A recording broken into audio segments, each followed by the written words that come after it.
But I mean, again, he doesn't know who Gabriel is, right? Because he didn't come from an Abrahamic faith. The people of Mecca were pagan. Quran is mentioned. If this book was from other than God, they would have found in it many contradictions. If a book is without contradictions, that has no bearing on whether it comes from God or not. I've had phone books that are inerrant, but I certainly don't think God gave them. That we believe without understanding. The brother asked a very important question, that most of the scholars say that listening to music, watching movies, and most of the television programs, they're haram. So how can we have fun?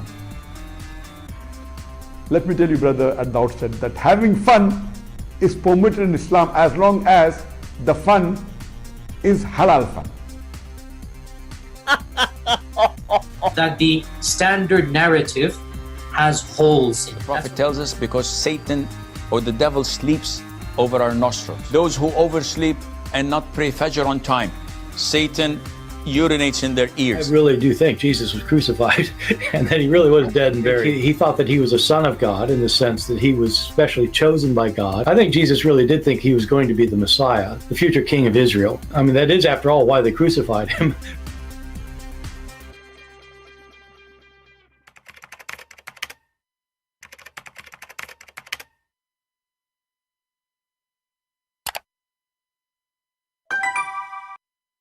Hello everyone, and peace of Christ all of you. Please invite your friends and let us have some good time together. I know that many people are here because we don't really schedule time and we don't give you enough time to know that we are here. And usually YouTube don't send notification for our channel. But it's okay. No, what is important is we deliver our message and later people download it and share it. As you see the title saying, Join Allah Community 7 Days Free Trial. Somebody sent me an email saying to me, you should create a community and use your knowledge, to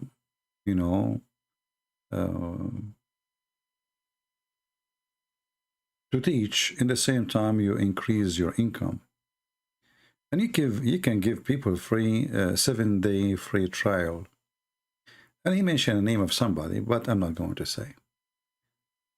And I said to him, okay, I'm going to go. I will listen to your advice and I will make a live stream about it. I don't know if he's listening now or not. You know, people look like we are having Netflix here or Amazon movie. And we will give you 7 days trial. If you like our service, you continue. And if you bring somebody, we'll give you a discount. No, I mean, people are really funny and really weird. I understand that people like to make money. And money is, for sure, is needed for everything we do in life. But why people, they give me donation in Patreon then? I mean, the one who can help, they can help. The one who cannot, what we will do with them? We tell them get lost. I find it very, very un-Christian to ask me to do such a thing. I'm not doing business. And I am here for the poor before the rich. Even though those who have, they can afford to help, they help. But they help not because they are rich or poor. They help because they knew that this is a good thing to do. But we will not do a 7-day trial, and we will not do business, and we will not teach the one who have money, and we will ignore the poor. That is not a Christian, like behavior. We know that Muhammad, in order to get himself to be in the position he become in, he married a woman, she is 15 years older. Some they say 20, depend. When you lose your ethic, everything is for sale. And Muhammad, he was no better.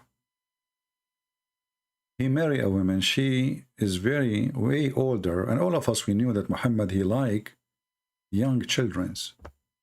So for the sake of the money, you know, we know the story when Muhammad, he asked his companion, his name is Jabir, why you don't marry a child so you can play with her and she can play with you. So Muhammad, he sacrificed his desire for the sake of the money. Gold is what people seek. I'm not here to do business. And most of my life work, I did not receive even a penny. This was new. In the year 2012, I thought maybe we can make a TV station, and nobody support us, so it was a failure. You know, very few people, they were interested to support.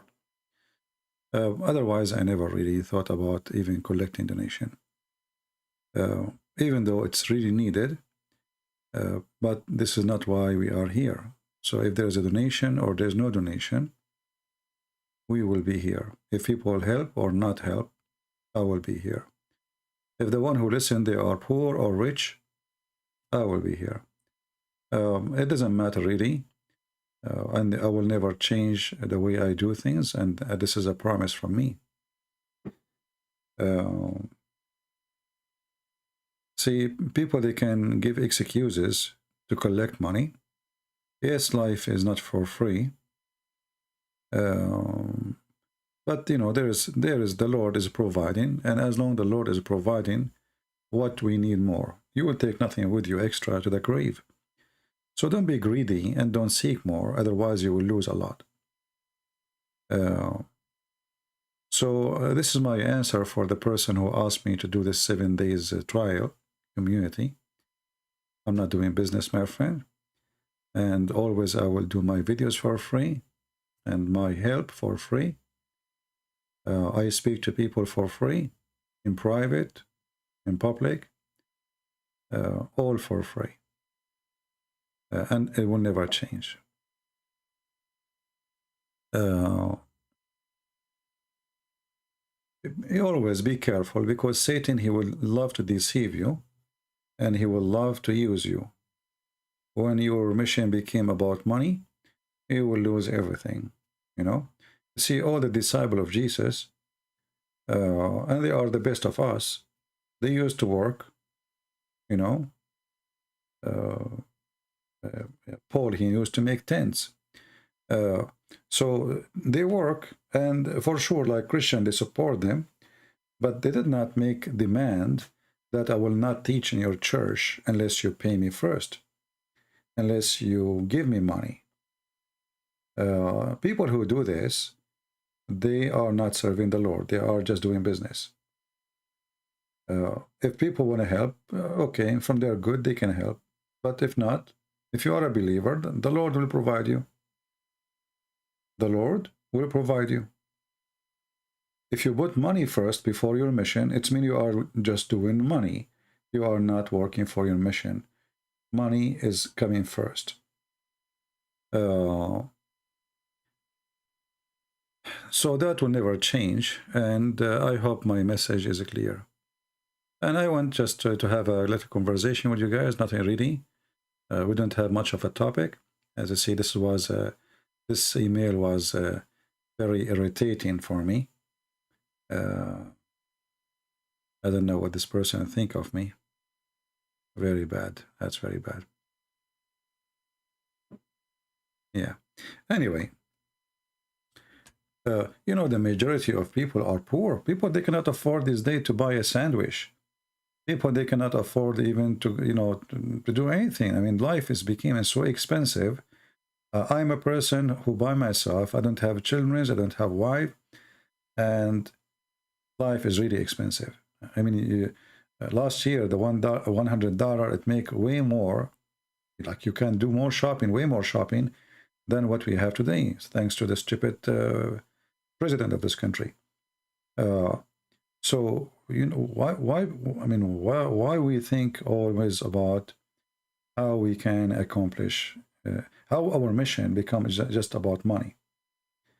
You know, you go even churches, you will see that a person, he will not do a speech in a church.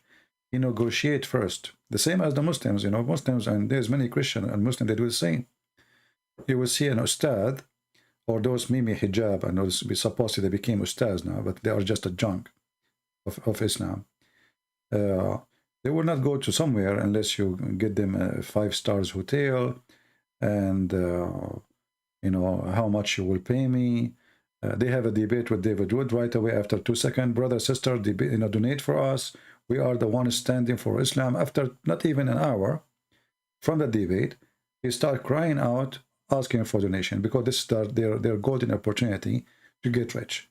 And actually, we know that David Wood, whatever he touch, he make it into gold. And I'm talking about Muslims. He is the one who make them rich, because always he come with a funny debate. So those are Muslims and we are Christians. We are different. Muhammad is a prophet of money. The God of Muhammad, even he asked for borrowing money, and the return of the money will pay back to you in heaven. Have you ever heard of a God asking for mortgage? Why? Aren't you God? Muhammad is making business, and he used God as all cult leaders. And cult leaders, by the way, not necessarily they are from Muslim, you know. They can be, somebody claim to be Christians. I don't know, this website is not working now. I don't know what's wrong with it. Yeah. If you go to chapter 2, verse number 245, you will see it says, who wanna give Allah a goodly loan? Chapter 57, verse number 11, it says, man, who is the one can give Allah a good loan, and Allah will double it for him. Here it is one double, here it's many doubles. And ask yourself, what kind of God he need a mortgage, and he will pay you back in heaven? You know, I mean, isn't it obvious it's a scam?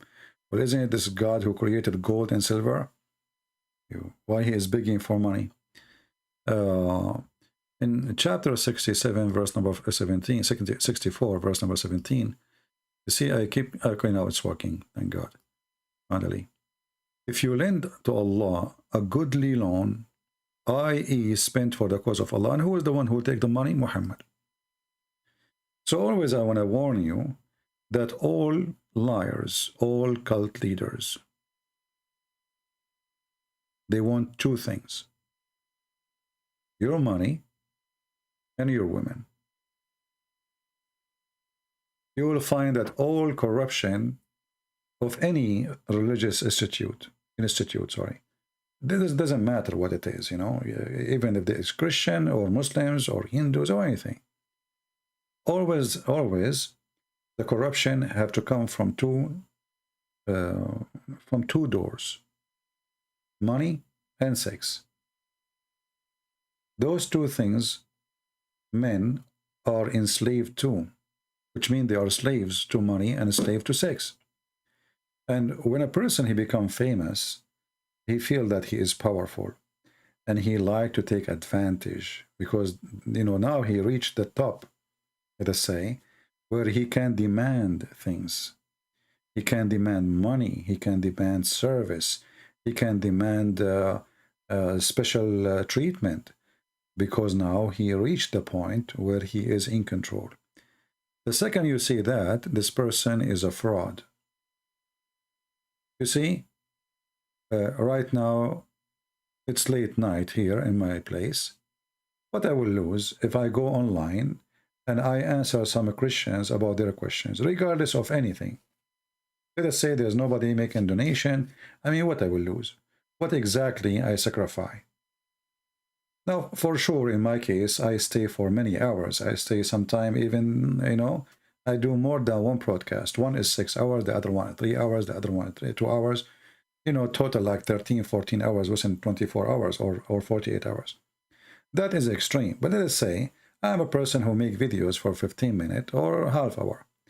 Why exactly I demand people to pay me in order to make that video? That is not right. Muhammad, his way is known that he tempt his followers to pay him not because they are good, and not because he is good, but because what they will get in return. You see, it's an investment. It's in front of you. So their greed is their religion, their greed. So the greedy one, he says, oh, okay, let me give Muhammad now, you know, I will give him $1,000 and Muhammad will make it for me $1 million in heaven. So even when they give, not because they are good, but because they are evil. Do you understand me? Not because they are good. You see, why Allah telling them, I will double it for you? He is using their greed. Can a person give without expectation of return? A good person, he do that. If you give me money and the expectation I will double it for you, doesn't mean that you are good at all. That means you are bad. Do you understand? A good person,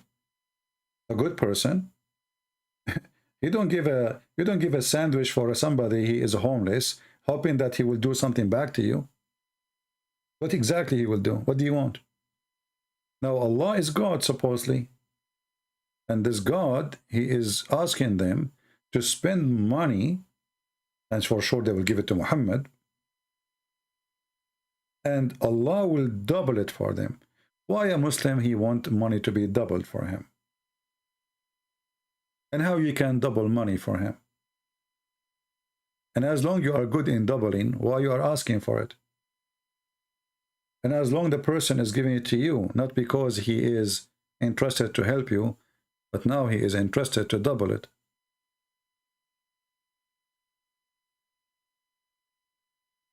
All cult leaders,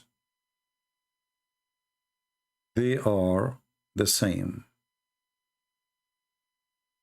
My friend, there's nothing is called deception of Allah, volume number 2. There is Quran and science on depth. That is volume 2. So we have different name. So you might be confused thinking that volume number 1, that's mean there's volume number 2. So it should be volume number 2, but I changed the name because it's focused in science. So you need to search for Quran and science on depth. That is deception of Allah, volume number 2.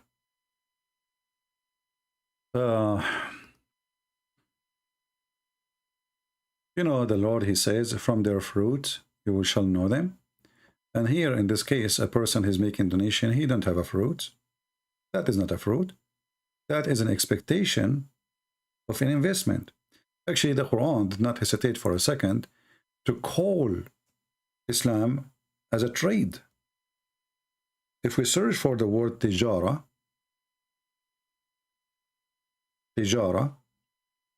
you will see the word tijara is all over the Quran.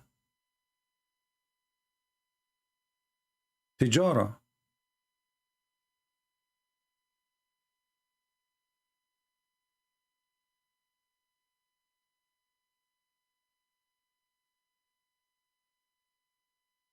Muhammad, he said to them, can I lead you to a tijara, which is a very great investment?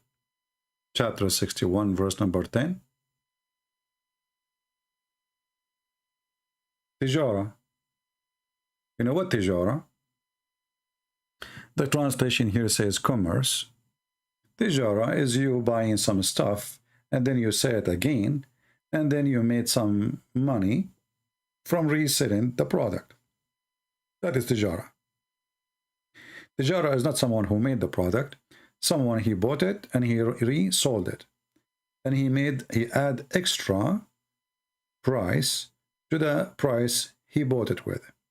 This is what tijara is. So how in the world God and guidance become a tijara? Because this is the nature of Islam. Islam is a business. Why Muslims believe in Allah? Because he will give them gold and silver, and he will double their money, and he will give them a lot of sex, boys, wine. So it's not the belief, it is the buffet. It's not because they believe They believe in the buffet. They don't believe in Allah. Their expectation is the buffet. And that's why if we take the buffet out, how many Muslims will be believing in Islam? How many person will do, like explode himself for the sake of Allah? Nobody. But they are desperate to go, because what this life here, most of them, they will do that. You know, they are desperate, they are poor, they have no money. Like you see Osama bin Laden, his men, they go to die, and he stay in the back. Why you don't do what your money, you know, why your son don't do what they do too? Why don't send your son to die with them? Why his son don't put himself in a car and explode himself? And those are the rich. Those are doing business, drugs, etc. And they use religion as a cover-up for their business. But the real believers is the one who give his life to get what? To get the buffet. To get the girls. The women with the big boobs. Osama bin Laden is so smart. You know that this is false. This is why he is not doing it. Otherwise, he will be the first to go. Aren't they seeking to be murdered? Go for it. He will not do that. He hid for many, many years when he had the opportunity every day to be murdered for the sake of Allah. But they will not do it. So the naive ones is the one who do such a thing. It's different from riba. Riba, the word riba is coming from the interest, like interest you take from a bank. But you know, the Muslim always, they have, they play games to go around things. So as an example, in Islamic banks, they, if you put your money in the bank, they say, we don't give you interest. We give you return. So they change just the name, you know. So it's a fraud. This is the nation of frauds. Everything is a fraud. They just change the name. Like prostitution, we don't do prostitution. Haram. So what we do? What we do? We do one night stand. We do zawaj a friend. We don't do mut'ah no more. So what we do? So they just change the name. Do you remember the video of Mimi Hijab? And the sheikh, his name is Abu Khadija. Mimi Hijab was saying to Abu Khadija, he is a very well-known sheikh, Muslim Sunni, that you Muslim Sunni, you marry for 5 minutes. 5 minutes. I can find you the video. Let me see, you know.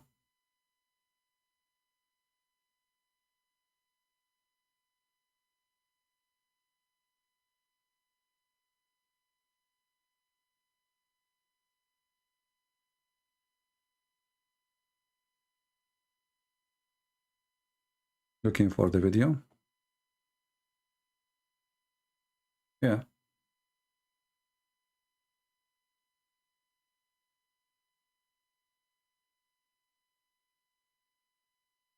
Let us see. This is Muhammad Hijab. He is saying the truth. Muslims, you know, Islam is an opportunity to be a loser, to be a sexual predator, and to, you know, this is God. This is God teaching. You know, God told them you can marry as many as you want. Read it, huh? It's in the front of you. All you're happy to do, you and your friends, yeah, is acquiesce to the fact that you guys are going around, yeah, marrying people for 2 minutes and 3 minutes and 5 minutes and 1 hour, 2 hours, whatever it may be. Did you hear it? They marry Muslim, they marry Muslims, Muslim men, they marry Muslim girls or women for 5 minutes, 3 minutes, 2 hours maybe. This is what they do.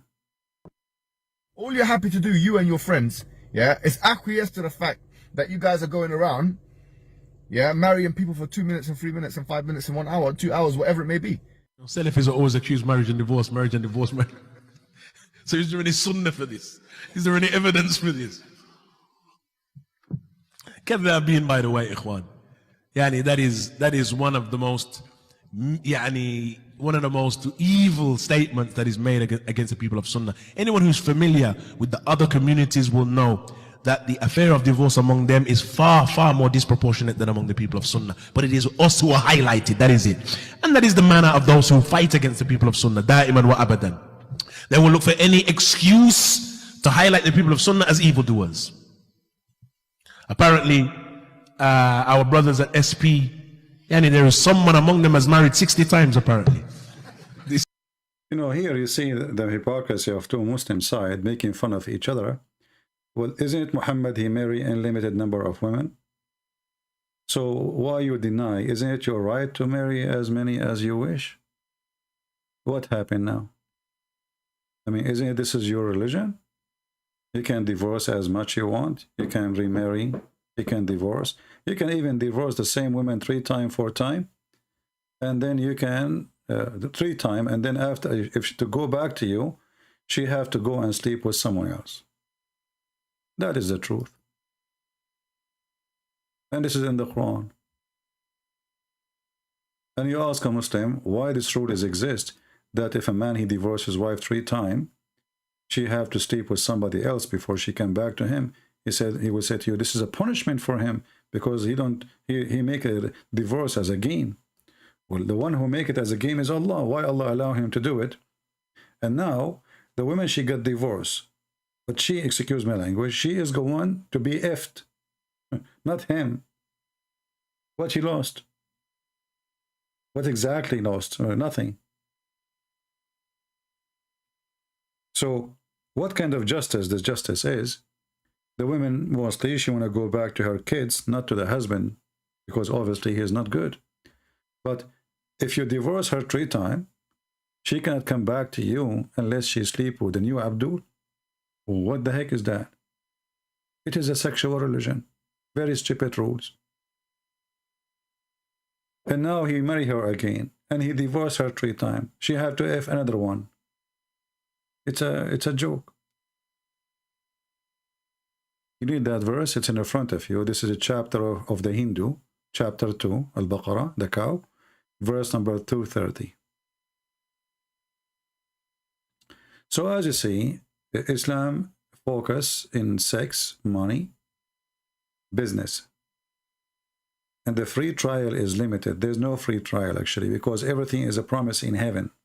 For now, you can try some Muslims, but you have to spend money in order to try them. Islam is a religion of try. You can try the women. You can marry her, you know, for a day. You don't like her, you can send her back. Give her the money. Go. Bye-bye. It's over. There's no limit. There's no limit in Islam how many times or how long you marry anyone. This is the truth.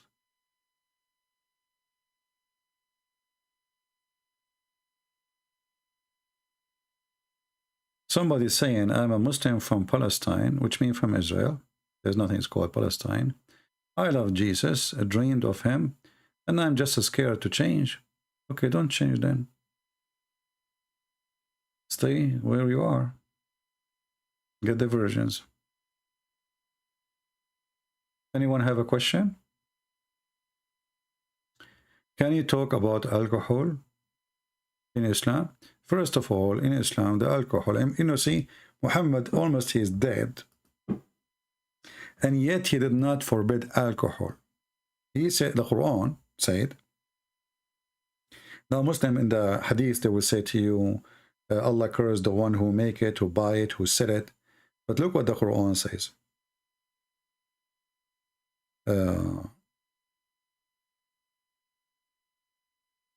Ijtanibu. Ijtanibu mean avoid it. Does not mean haram.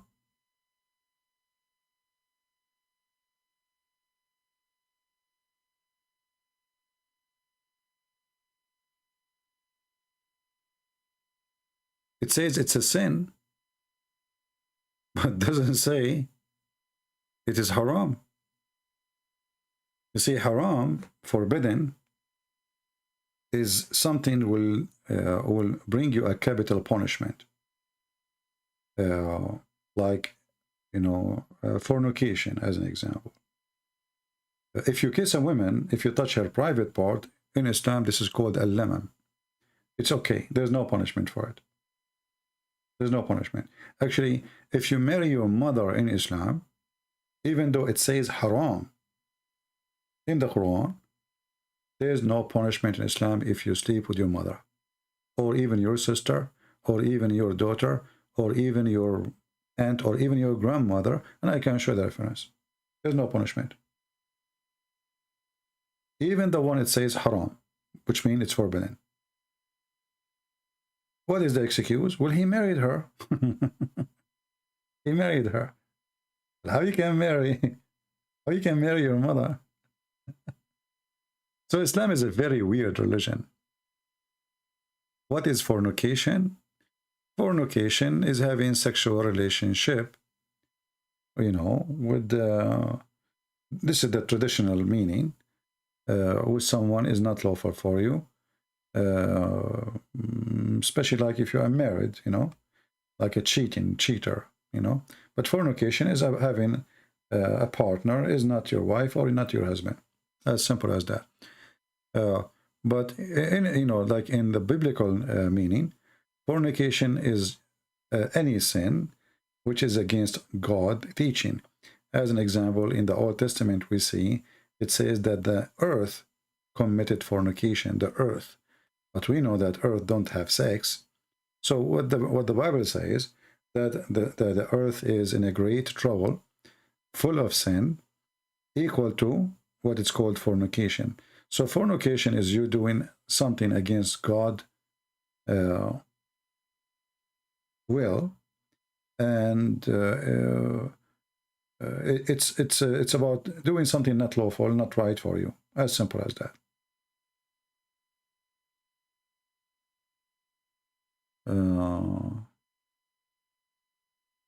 CP is drained away from who?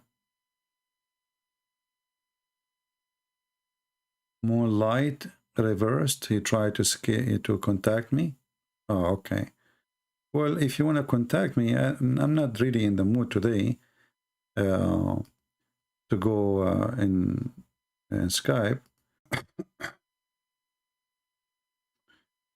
I guess we lost connection for a second, maybe, or for a few seconds. I don't know if you guys heard me.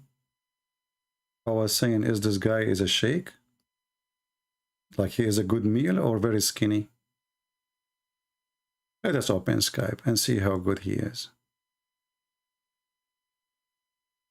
Now we open Skype, we will see that they will not call us. Usually that's what they do. Here we go. My Skype is open. Please text me. The one who is saying he wanna talk to me.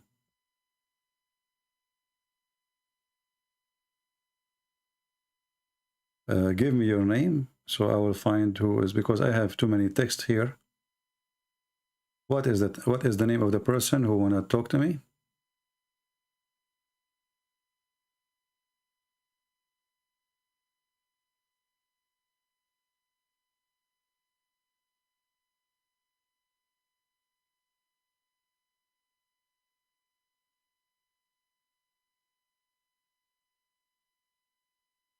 Is guys the video running fine? Am I heard? Okay, my Skype is open. Where is the Abdul who wanna call me and he is desperate to talk to me? And he claimed we are running away from him. Where are you?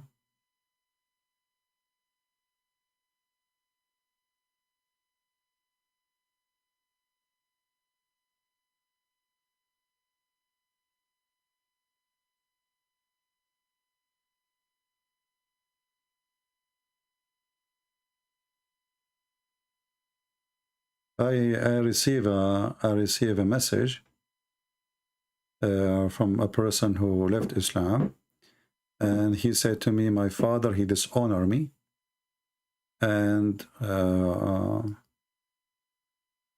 yeah, because he left Islam, you know, he says he don't want to see him no more.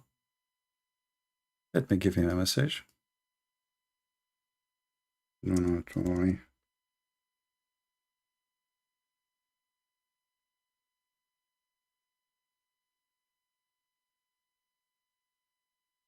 Where is the Abdul who was desperate to call me?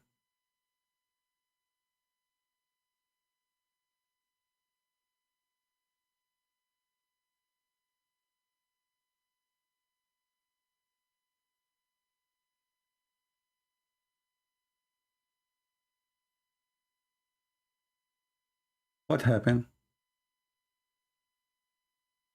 Where is the one who was so excited? Christian Prince is running away. My Skype is open.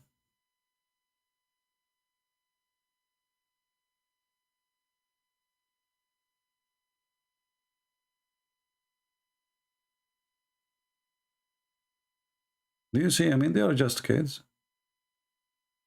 They don't dare. Where are you? We have a person saying Muslim here. Okay, let's see this person here.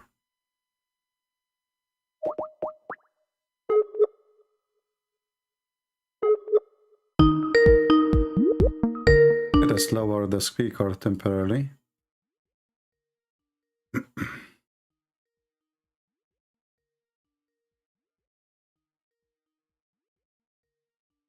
We are ringing him, so.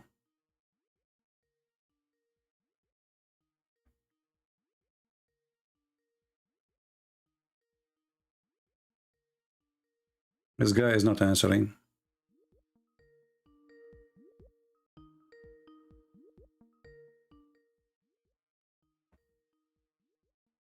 Okay, well, he's not answering. What we can do? Where is the brave Muslims who want to talk to me? So you made me go in YouTube and in Skype, open my Skype, and it turned to be that you are a potato.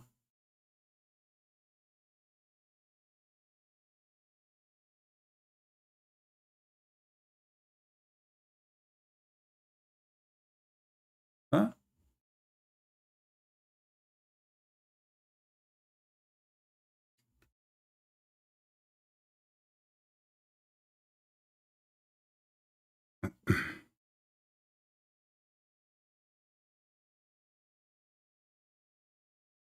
They were very excited, and you know.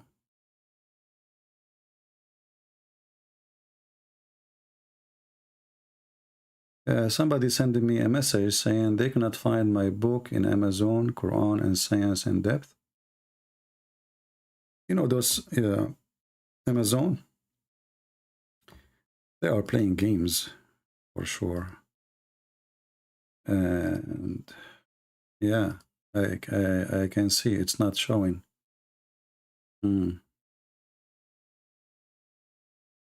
Yeah. Very filthy company. Maybe we should publish it in Google, you know. So where is the Muhammadan? The one whose name is Elias. What happened to you, Elias? Where is your potato?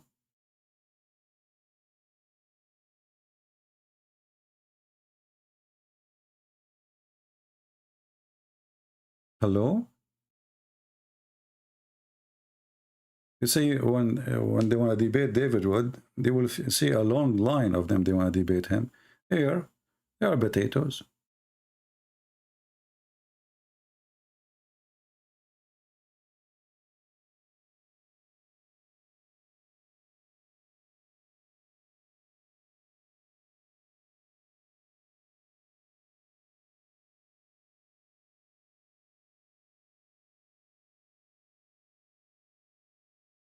Any Muhammadan? Mayday, Mayday.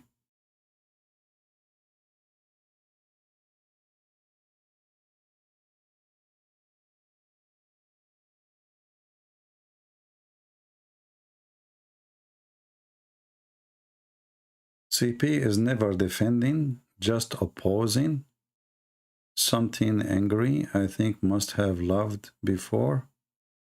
I have no idea what does that mean. I think you are qualified to write Quran too.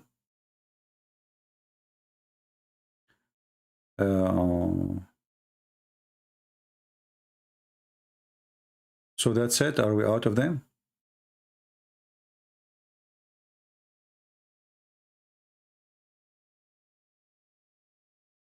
Where is the Muslims who were saying they wanted to call me? Okay, shall I exit Skype? Hey, the Abdul, where is the Abdul? Where is the one is so exciting, we want to call you? What happened? I mean, what you will lose if you call me anyway? Do you know that Allah will give you a reward just for calling me because you want to defend Islam? And you know what does that mean? That will increase your balance in the heaven. You will get extra women, their butt will be bigger. You can name it, I mean extra, a lot of extra. Your private part will be special, you know. Maybe Allah will provide you and sunglasses for your eye, you know, for your private part. Because remember that women in heaven, their private part is so shiny. I don't want you to go blind. The first shiny private part in the world, actually, it was the private part of Muhammad's mother. According to the hadith, when she gave birth to him, a light came out from her holy vagina and reached all the way the palaces of Damascus. And all Muslims, they knew the hadith. This is why if I'm a Muslim and I want to go to the bedroom, you know, I have to wear a welding glasses for, you know, in case, you know, never know. It might be so shiny. Right?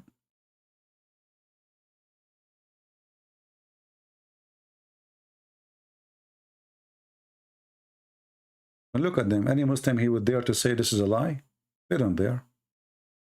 Look at them. Look. Not even one of them say this is a lie. Because this is what they say in their books. And the funny is that nobody saw the light coming from her, Muhammad's mother vagina. I mean, the whole people of Quraysh never saw it. How the light went all the way to Damascus, and why it's going in the direction of Damascus? I mean, light goes in every direction. Is that a beam light? Maybe she have a headlight there. You know what? Maybe when she was laying down, her legs, I mean, her was facing Damascus. I mean, at least when you make a lie, make it, you know, come on. And what? Oh, so the light came out from the roof, like what Muhammad's mother, she was giving birth in the roof, in the top. How the light came out? Well, I mean,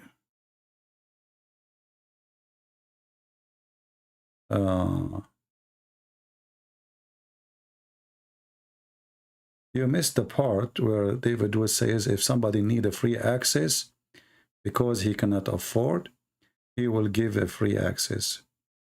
He is not forcing anyone to join. Yeah, my friend, I'm not talking about David anyway. But as long as you mention this, it should be free access to everybody. Aren't you getting donation in Patreon? So what the donation in Patreon for? And then the same as people, they donate to you, they donate. What, this is a free trial, you know? I wasn't, maybe you came late. I'm not talking about David. I'm talking about somebody asked me to do community free trial, something like that. Maybe he was trying to copy others. But our work here should not be you pay me and then you are welcome. And if you are poor, send me an email and I will give you, we will look at it. You know, that is not right. You know, obviously this is a service made for those who can afford it, not the one who cannot afford it. You know, if you are poor, well, all the people are poor.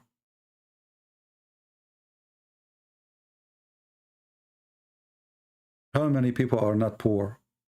What is the percentage of those who have money with those who don't? So we are making service for those who have no, you know, money, or we have making service for those who have money.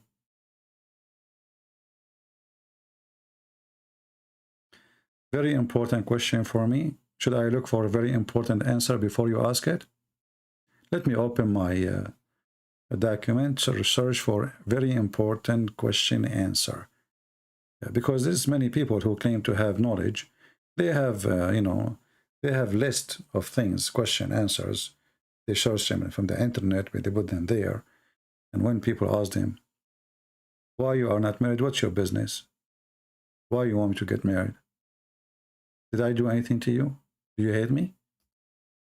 Are you trying to seek revenge or something? Abdurrahmi? Abdurrahmahi?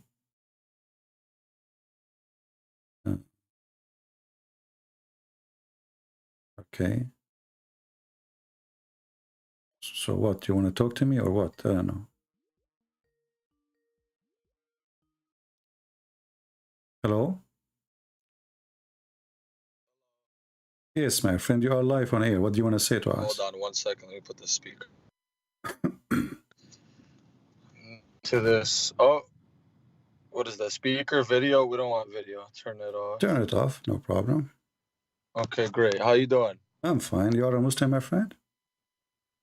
I am. All right. What does that mean? Well, as I've been told, it's to submit to God. Where we can find that in the Quran? I don't think it's in the Quran. Yeah. No, I'm not a Quran master, but I've read a lot on the internet. I'm pretty open-minded to everything. No So problem. yeah. You see, Like I really got into a lot of different stuff, like Shia and learning, because I'm Sunni, born Sunni, whatever. yeah. But I think I align more with the Shias because I kind of respect their beliefs. So, I don't know, So how you want me to talk to you, as a Shia or as a Sunni? as a Sunni, because Okay. I'm just not the type like, oh, the Shia are kuffar and they should be killed. Yeah. Like I don't think Yeah. that's true. Well, my friend, the Quran says in chapter 49, verse number 14, when the Muslims, they say that we submit, that is not really a true. I don't know if you speak Arabic or not. Aslam means surrender. Like Muhammad, he sent messages to the Roman. A letter says Aslam Taslam. So surrender, this is what Islam means. You surrender to Muhammad, and then you will become his, under his command. You will be safe. You join him. He will be your king, and you will be his slave forever. You surrender. So Islam is to surrender to Muhammad. The excuse is when you surrender to Muhammad, you surrender to God. But the fact, if you want to surrender to God, why I need Muhammad anyway? If God is there, exists before Muhammad, why I need to say Shahada, and the Shahada contain the name of the God and the name of Muhammad. So if you ask me, I believe that Muslims are mushrikeen. You know what mushrikeen mean? Yeah, they believe in many gods or polytheists. You associate somebody with God. That's what mushrikeen mean. You associate somebody, and that's what Muslims do. They associate Muhammad with Allah. As an example, if I ask you, where the sun set, what you will say? If Muhammad is here, if Muhammad is here, and Muhammad, he asks you, do you know where is the sun set? What is your answer to him? Well, I know what he said, but I would say, knowing what we know now, that the centers of the sun's at the center. No, let us say you do not know. You are at that time. Okay. Okay, what you will say? I don't know. You will say, I don't know. But are you willing to say Allah and His messengers knows best? Would I say that? Would you say Allah and His messengers knows best? Nah, I guess if I was a firm believer in God, I would say God knows best, but maybe not. So you refuse to say Allah and His messenger and His messenger know best, because this is associating the knowledge of a man with the knowledge of God, correct? Fair point. And I want to briefly, brother, because the other day, for whatever reason, I tried to call and I wrote just some minor stuff down, but there's something I didn't write down. Like I actually read for the first time that the Jews, obviously, just the terminology that Jesus was a false prophet, right? So in the same way, like the Christians didn't accept Muhammad. So like I try to look at Islam then and I try to look at Islam now. You know? Like I didn't know there was such criticism of Muhammad back then. I only thought this was the thing of today. But like why do you think that it like so it's not, I see the criticisms, right? I see that Jesus has a pretty flawless record, right? And then what about all the things that are of, you know, just stuff that we can't make sense out of? Like I wouldn't say Abraham sacrificing his son, but you know, things like that. Like, okay, here's one point. Solomon, and he had thousands of wives. Why is that different from Muhammad? Why he can't have 16, but Solomon had 1,000 wives and 700 slave women, or however many? Yeah, well, if you go and see in the Bible, you will see that God, he condemned the behavior of David and anyone who did such a thing. So there's a huge difference between you do it and you do sin, and then God says to you, God bless you, you are good. And then God, he says, no, this is bad. And even like when he decided to build a temple, God, he says to him, I don't want money from you. Your money is, you know, your hand is covered by blood.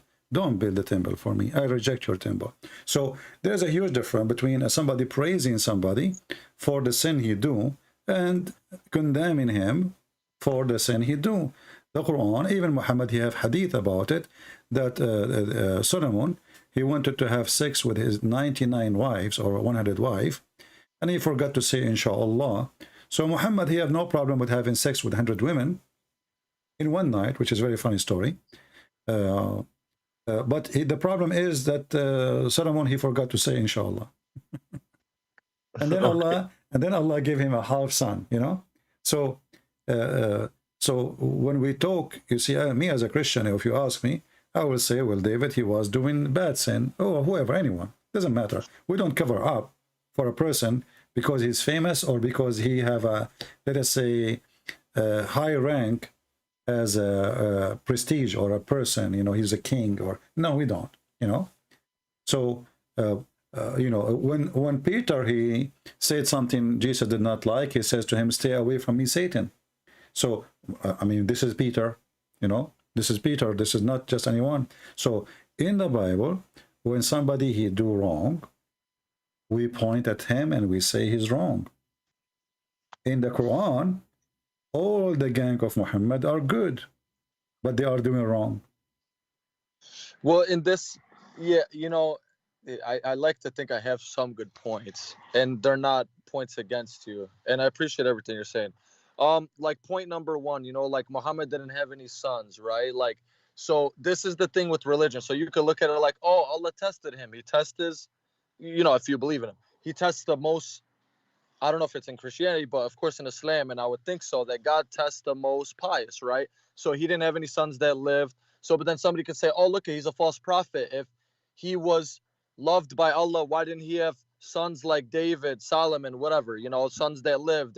And why the sons of Ali, they were killed and poisoned, and the Sunni think, oh, the Shia poisoned them, and the Shia say, oh, you guys killed them, and the Caliphates and the Umayyads and the Abbasids, whatever.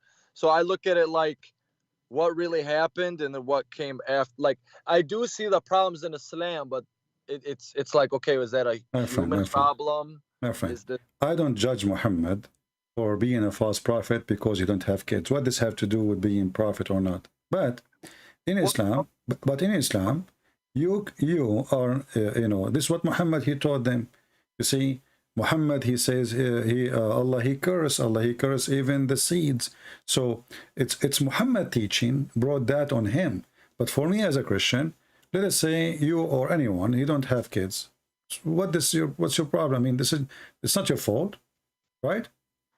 He did not commit a crime. So we don't judge Muhammad because he could not have a son. That is the most funny thing ever. But the funny is that Muhammad, he say things, it's stupid. And yet he claimed that he received message from God. As you see in front of you, Muhammad, he claimed that the sun goes every day from the east to the west and prostrate itself under the throne of Allah. So if Muhammad is a prophet, I'm not going to look at him if he has sons or not. I will look at what he just said. He just said that the sun goes every day from the east to the west, and then it prostrate itself under the throne of Allah. And different hadith he says, which is according to the Quran, the sun goes in a muddy water. All right? But then, right, but with religion comes all these sayings, you know, like is that literally? Did he mean that literally? It sounds Yes, like it's me literally. You know, he's talking about the sunset, the story in front of you in YouTube. Well, He I says- mean that's literally that's literal, but I mean like prostrating in front of Allah. Maybe the sun. I No, don't no, know. no. This is, you see, he's asking. He said, "Do you know where the sun goes? The sun is going now. It's sunset." And why we need to find like a solution now for literally or not?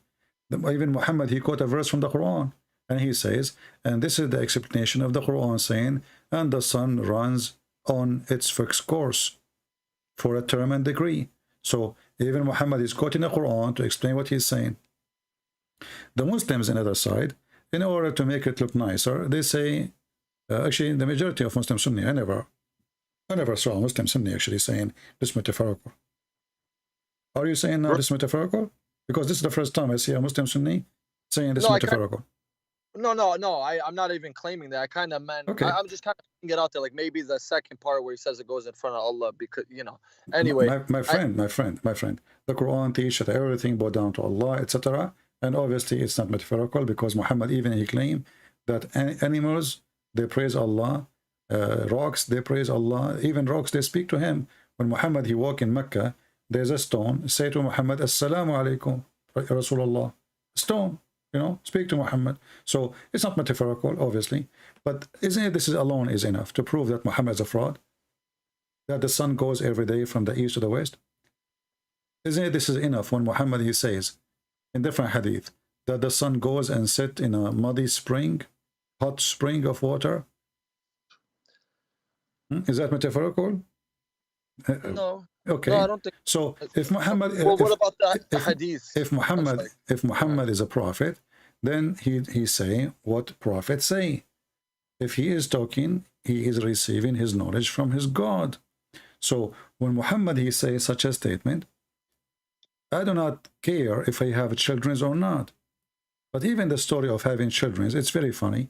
Do you know that Muhammad he claimed that he used to be the most weak person in sex between all mankind, and then he invoked his God, and then Allah he sent him a dish of al-kufayt. I don't know if you know what al-kufayt, like kufta, you know kufta. Oh, yeah. So Allah he sent him kufta. Muhammad he ate it. He got the power of 40 men. I mean, his story. This is a story of a mad person. This is not a story of somebody. He have a brain. I mean, this is like somebody is taking hashish, drugs. You know, what kind of a prophet he go in public and he says, I was the most weak person between all mankind, and then I invoke my God, and then he sent me a dish of al-kufayt. I ate it, I get the power of 40. Do you yourself, do you really believe in such a thing? I think the sexual. Now, do you believe that God, he will send a dish of shish kebab to fix a private part of a man?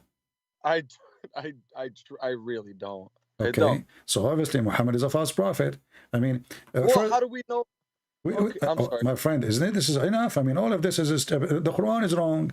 I have tons of his stories false. Okay, I'm sorry. So like Jesus' miracles, right? Yeah. Compared to Muhammad's miracles. Muhammad had no miracles. Where is the miracles? That's the thing. The splitting of the moon and No. You see, let me take you. Let me take you. There's you see. Like, how do we know Jesus did those things? Like, we know he My friend, he healed the leper. When Jesus he did miracle, there's thousands of witnesses, and Muhammad himself he could not deny it. But we will not take Muhammad to witness for Jesus. But you can say how I know I wasn't there. You can say that, no problem. But you cannot say that Jesus is lying. Because Jesus never claimed anything except what he did. So when Jesus he says, go and your sin is forgiven, he forgive the sin. When Jesus he say, go and you will see, the guy he see, the blind he can see. Go and walk, the guy he walk.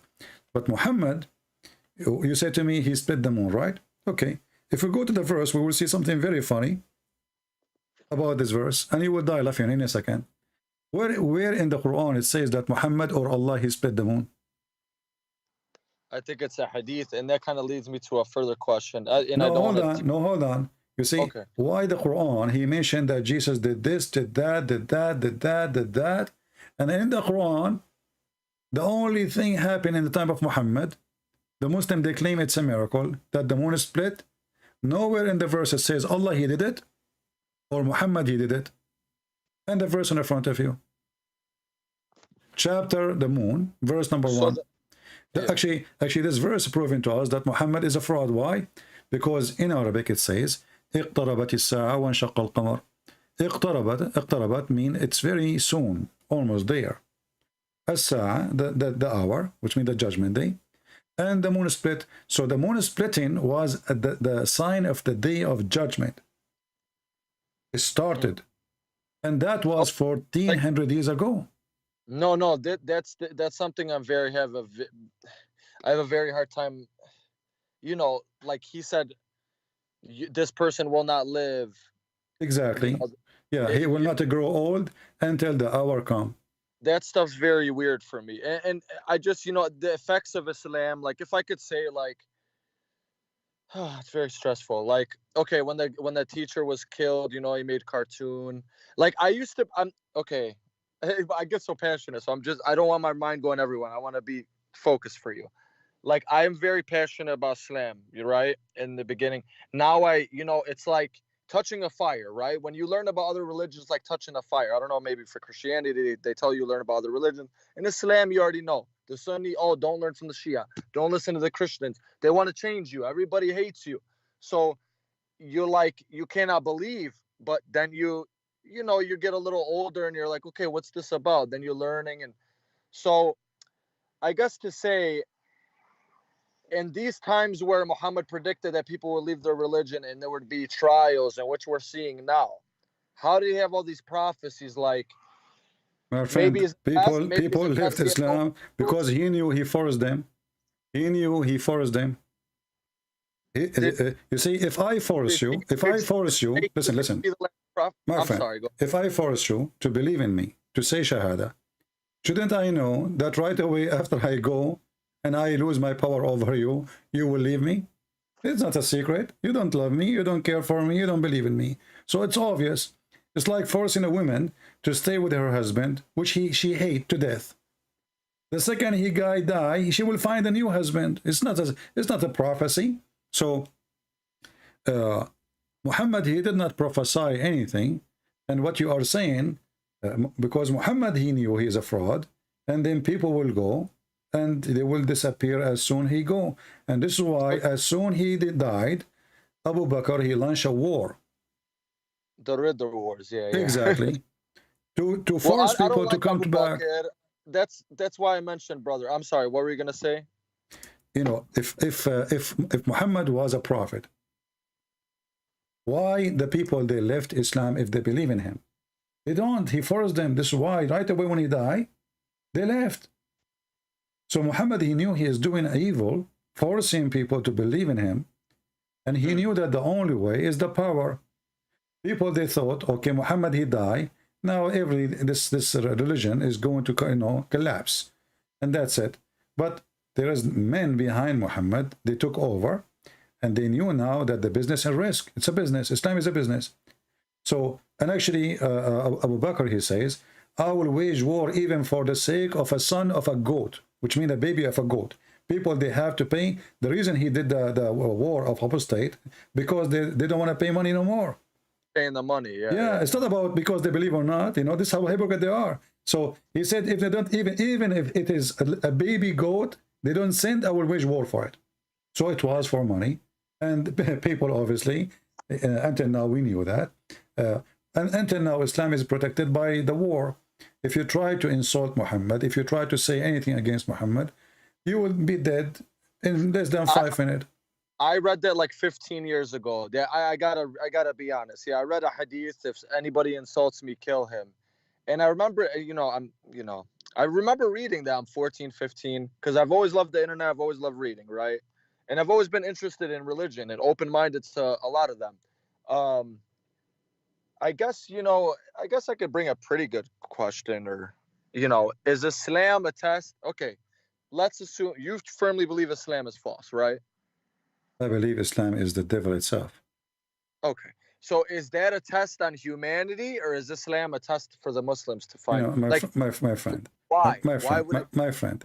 The word test is a lousy word we use, to justify our bad. It's a test. It's a test. It's a test. Like God is testing me. Yeah, okay, yeah. But it's not God testing you. Because God, He told you what is right, what's wrong. And then you are like, it's like somebody, he go to the test and he take a pen with him. It's called pen of fornication. And he says, it's a test of fornication. I'm going to test it, I'm going to take the exam of fornication now. This is silly. So when you fornicate, it's you who fornicate. What test? When you kill, it's you who killed. What test? No, you're right. When you steal, right. Same. Everything is the same. People, they give themselves excuse. And the Quran is behind this idea in your head that Allah is testing you. That is to make you feel not guilty, because it is Allah playing games. The God of Islam, He play games. And, as an example, if somebody is deceived, who deceived him? Allah. Is that correct? It happens to be that if they're going against what the Quran deems as righteous, or against Muslims, then no, yeah. No. I'm not talking about that. Who is the one who mislead people? When you say it's a test, the test is coming from who? Allah usually says, I lead people astray. Okay, exactly. And not only that, as an example, chapter 4, verse number 88, it says, and the one who Allah deceive, nobody can guide. So the business of this God is the business of the devil. He is the one who deceive you. And then he claimed that you should be punished for being deceived by him. Well, then, okay. So how weird this idea that I deceive you, I trick you, and then I make you fail in my trick because I'm smarter than you. Who is smarter, me or God? Supposedly Allah is God, right? Yeah. God is smarter, obviously, right? Yeah. So who's going to win with his tricks? God. It's like playing chess with the one who make the game. So how I can play with this God? I cannot win. So here this God, he deceived me, and then he says, how you can lead the one who I misled? I mean, how stupid this logic is. Right, because then my question was, then why do some Christians turn Muslim if God says their hearts are sealed, and then they turn Muslim? Because they deceive themselves. Satan, he deceived you. It's not a test. This is not a test. I mean, something I really have, and this is from the Quran, so this leaves me very, like, some things like hadith, and that's for maybe, my question is there anything equivalent to Christian hadith? Like, is there anything in Christianity that's like Muslim hadith? Because it seems that's just we don't have everything Jesus said is in the Bible, and that's it. And the Muslim hadith is different story, because when the Muslim, they say Islam is the Quran and the hadith, Islam became more lousy, because now anyone he can say this hadith is rejected. The other person he say I accept it. So Islam became mini Islam, and everybody can play the game of it's good, it's bad, it's sahih, it's weak, it's etc. It's a game. So Islam is not really a religion. Islam is a collection of ideas, and behind this idea is an unknown person. Like if I ask you now, there's a guy, his name is Ultimate Fort. I don't know if you know him. He's from Senegal. He says he don't believe in the hadith. So if I ask him who is Muhammad, how you can give me the answer? Let us say those people, they don't believe in the hadith. This is what the new generation, they are doing. They say we don't accept the hadith in order to what? To cancel the stupidity Muhammad he said in the hadith, to wash their hands from it. It's embarrassing. So we say we accept only the Quran, and then the Quran, they say we give it meaning as we wish, in just to order to play. Like the sunset in murky water, they say to you, it is from his perspective. Where in the verse it says that? Why you are adding words? So if we ask now any Muslim, he don't believe in the hadith. Who is Muhammad? There's no answer. Who is his wives? There's no answer. Where he live? There's no answer. Because even in the Quran it says that we send you to Mecca and what is around it, but doesn't mean he's from Mecca. If I send you to Jerusalem, doesn't mean you are from Jerusalem. Right? So where we get the information from, this is a stupid book. You see, I saw like many videos of Muslims, they say, the Bible written by John. John who? We know who's John who is written there.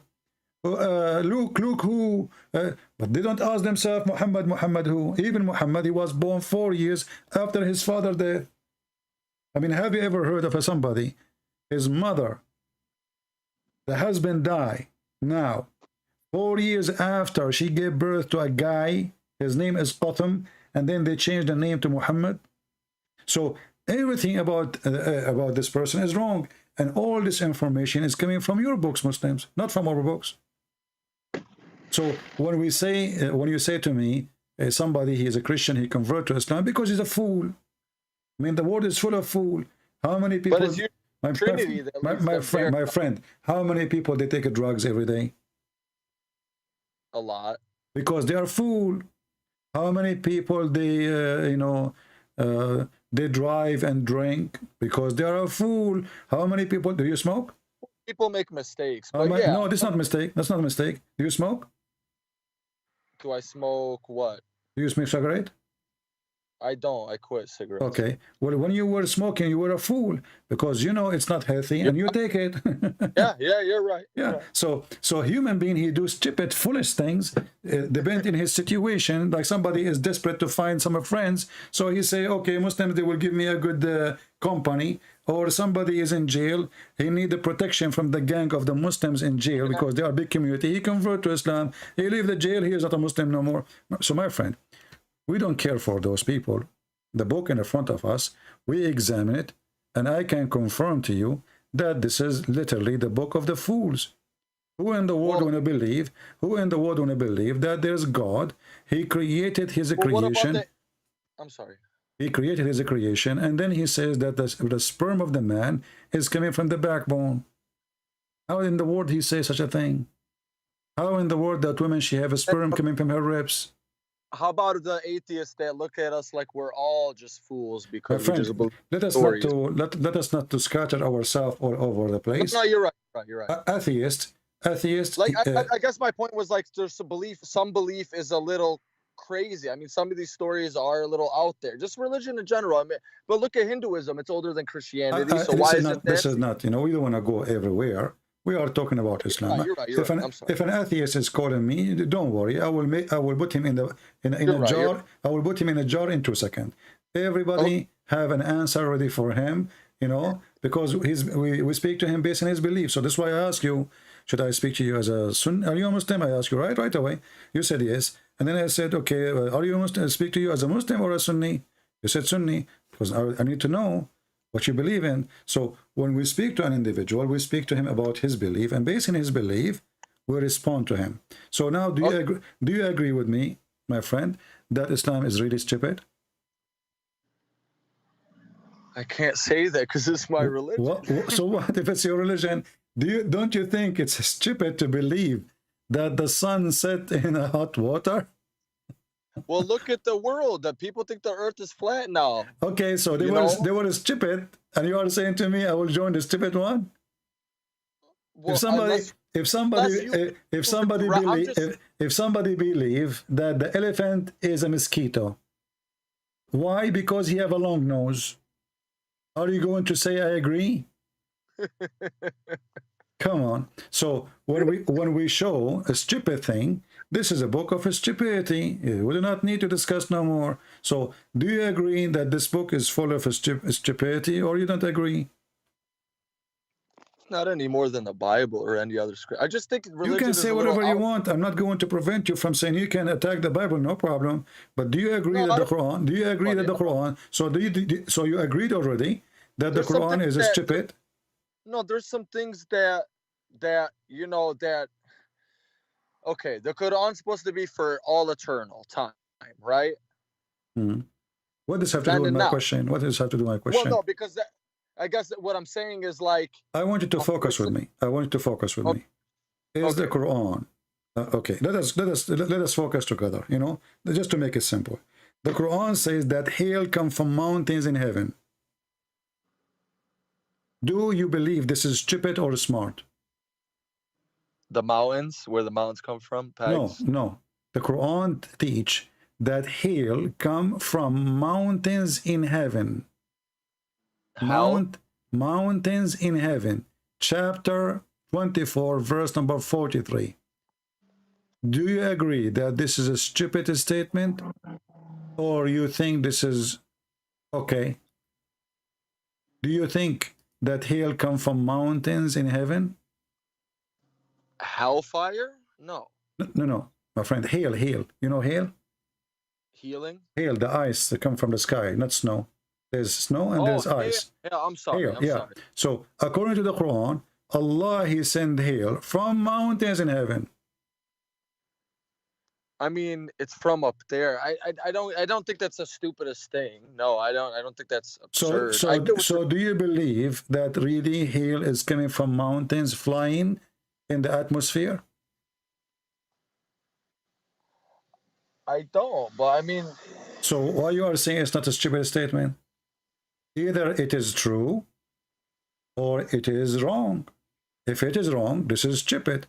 What the verse saying here, there's mountains flying, and for sure not in the space, because hail is not coming from the empty space. There's no cloud there, right? no. Okay, so if the mountains are flying, they are going to fly where the airplane will fly. Have you ever heard of a mountain flying in the sky when you were taking your jet and your like 4 wives for a trip? Sorry, I'm being sarcastic with you. Don't be offended. Okay, why? No, it's okay. Why is there so many Christianities then? So you see, you're trying to avoid the question. The question is I said there's For me, I want to make sense of the violence and the This war. is not the question. I want you to focus with me.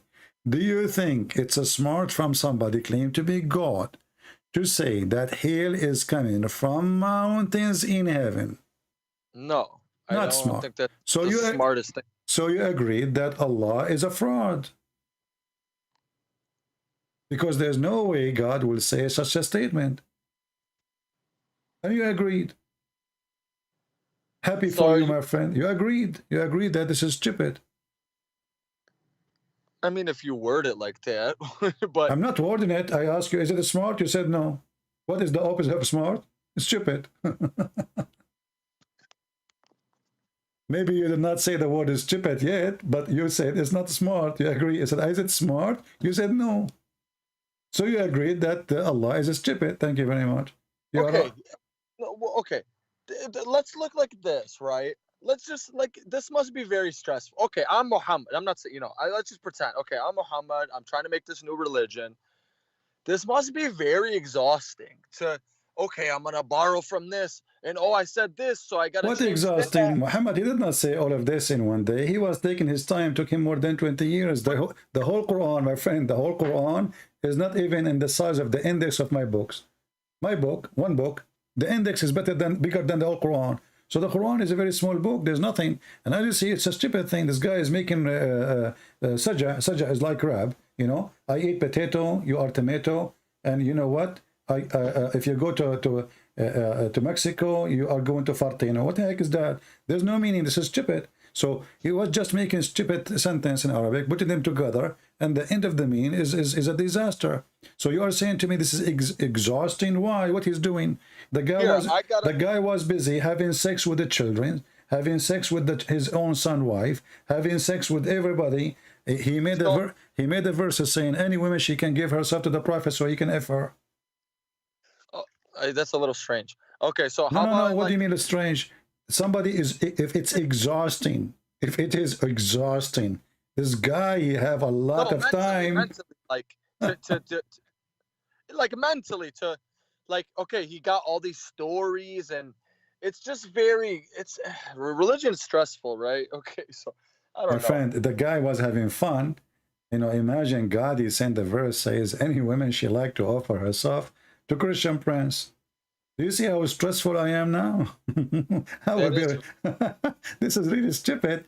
And you know, before you call me, I was saying to like, people wouldn't here. he be paranoid? Like, before from you, the really people that he was trying to kill. Okay, he's a fake prophet, but you have the Meccans trying to kill you because you're changing their polytheistic ways, and you're making fun of them. And Abu Bakr is saying, "Suck the clitoris of Allah," and all this weird stuff. my friend, it's you establish an organization and you have no choice but to continue.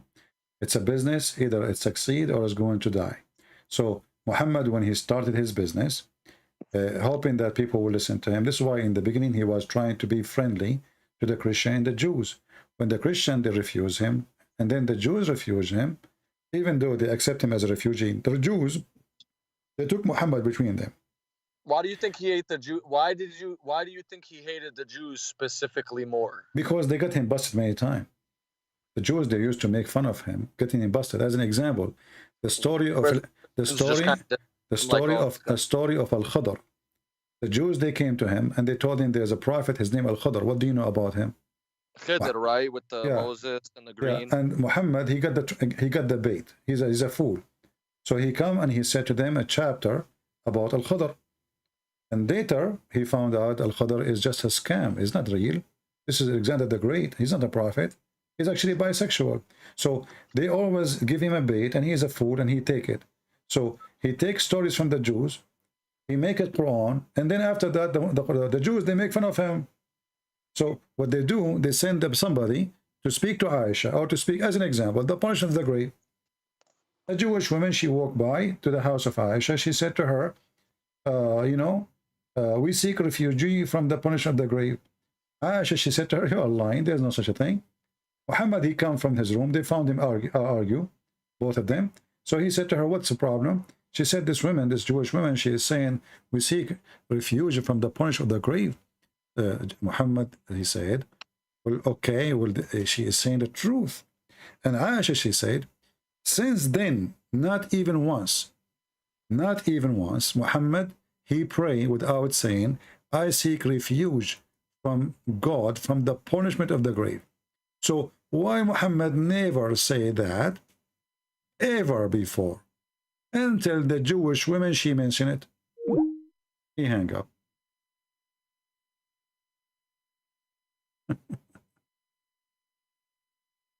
All right. Isn't it obvious? But you know, already he's out of Islam. Actually, he agreed that the Quran is stupid. What do you want more? And you know, we have this guy, he keeps saying, Elias, Christian Prince, if we, etc., he will run away, he will cry. Hey, my friend, get me your daddy. Stupid idiot.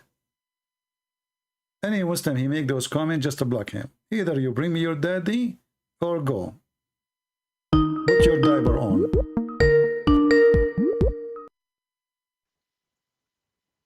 Hello?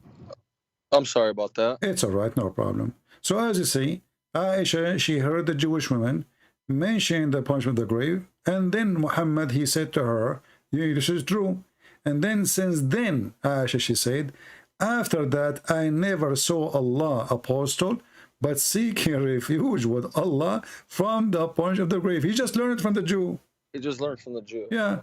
So if he is a prophet, you know, if this is really real, then he will not wait for the Jewish women to say it. He will say it from the first day. But suddenly, after the Jewish women, so they give him a trap, you know. They make fun of him. They go there, they send the women. The woman, she says something. Muhammad, he take what the Jews say seriously. You know that those people have religion. So whatever the Jews, they say, he put it in his book. And suddenly now, became a big thing in Islam to believe in the punishment of the grave. If we go right now to YouTube, we will find a billion video about the punishment of the grave with animation, and there's movies. So you guys don't believe that in Christianity? What are you dead? Are you dead or not? How you are dead and you are going to be punished in the grave? Are you dead or not? Do you mean it's something more, it's kind of a cruel thing that God wouldn't do, or are you saying that it just doesn't make sense? It's stupid, you know. Are you dead or not? You're dead. Okay, so how we will punish you, and you are just dust? What you punish? What exactly? Well, because you'll still be living, you can still feel physical. No, you are not. They are dead. This is why you are. Well, okay, in Christianity, you believe you're going to another place, right? No, this is in the judgment day, when God, he take us, to his heaven. Not right away you go from the grave and you find the door open for you to the other hole. No, yeah, you have to wait for the resurrection. Yeah, so but this is a different story. Here we are talking about somebody is in the grave. Look how many videos the Muslims they have. I just search in Arabic, Adab al-Qabr. Ooh, the punishment of the grave. And look here, a camera inside the grave. There's a cat. Look at this cat, and look, 2.6 million view. 2.6 million view. And those Abdul, they believe it. A camera in the grave. And there's a cobra, and there's a cat, and not to forget the 99 head, the snake, who have 7 heads. Each head have 9 heads. I mean, look at the movies, man. And then the guy, the angel, he will ask you 3 questions, and if you don't answer the question, they will hit you with hammer made from steel. Did you watch the movie? Is called what is called Thor? The Greek mythology. The guy who have a hammer, he fly with it. Thor, yeah, Thor. So Thor is in the Muhammad story. Here we go. So now you are in the grave, and the angels will come to you, and they will ask you 3 questions. What is your religion? You have to say Islam. If you say Christianity, if you say atheism, if you say Hindu, Allahu Akbar. So, and then the second question, who is your God? You have to say Allah. If you say Jesus, and each time he hit you, he will split your head and it will make you go down 70 a cubit down. And then the third question, they will show you a picture, and they will say, who is this man? If you say Muhammad, you pass. If you say someone else, like Joe Biden, you are in trouble. I mean, have you ever heard of a stupid exam that the answers is given to them before we go to it? So now I know the exam. God must be laughing at all of us. Well, I got a couple good points from a couple. Yeah, I understand your points, brother. And I gotta say, you bring up good points in your video. What do you mean you understand my point? You understand my hammer now. Because we are using hammer to make you understand. The angel will hit you in your head. What point? There's no point here. No. I'm saying you bring good points, like, that make people think. But I got a couple questions for you that just little things I've been writing, because I don't want my thoughts to escape me. That's why I'm writing in my little thing here as we're going along. Okay, so you're Arabian Christian, right? Or for something Middle East. Maybe you're a Syrian. I don't know. Anyway.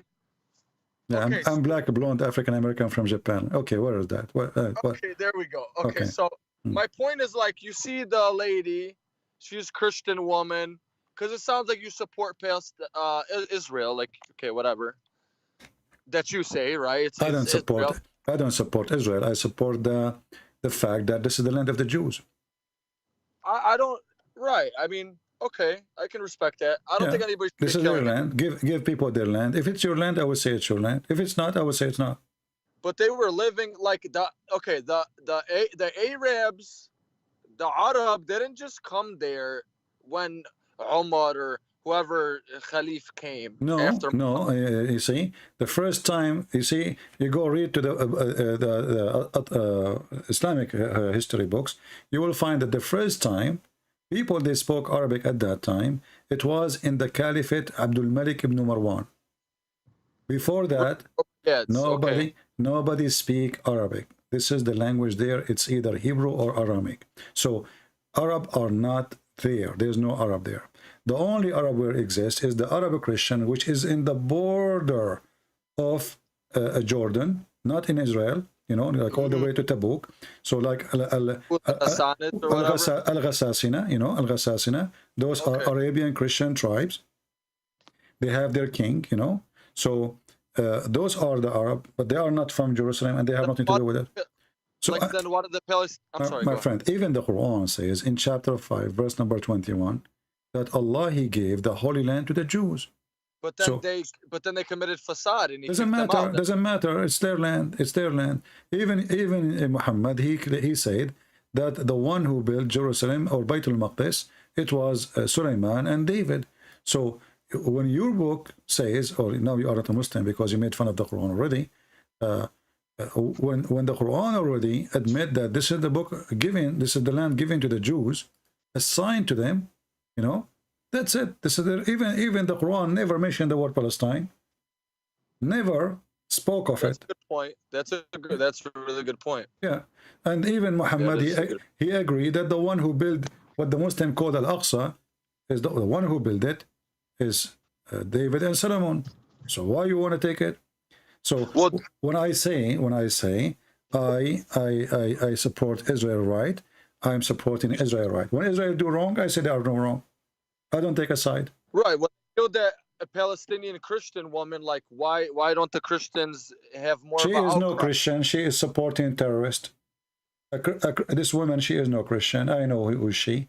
She is from the Orthodox Church in that territory. She was a journalist supporting terrorists, supporting Hamas. So she is no Christian. There's no Christian will do what she's doing.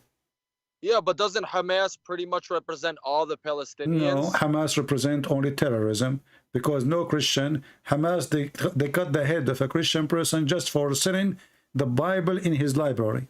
They gave him a warning, 24 hours. Take all the Bibles.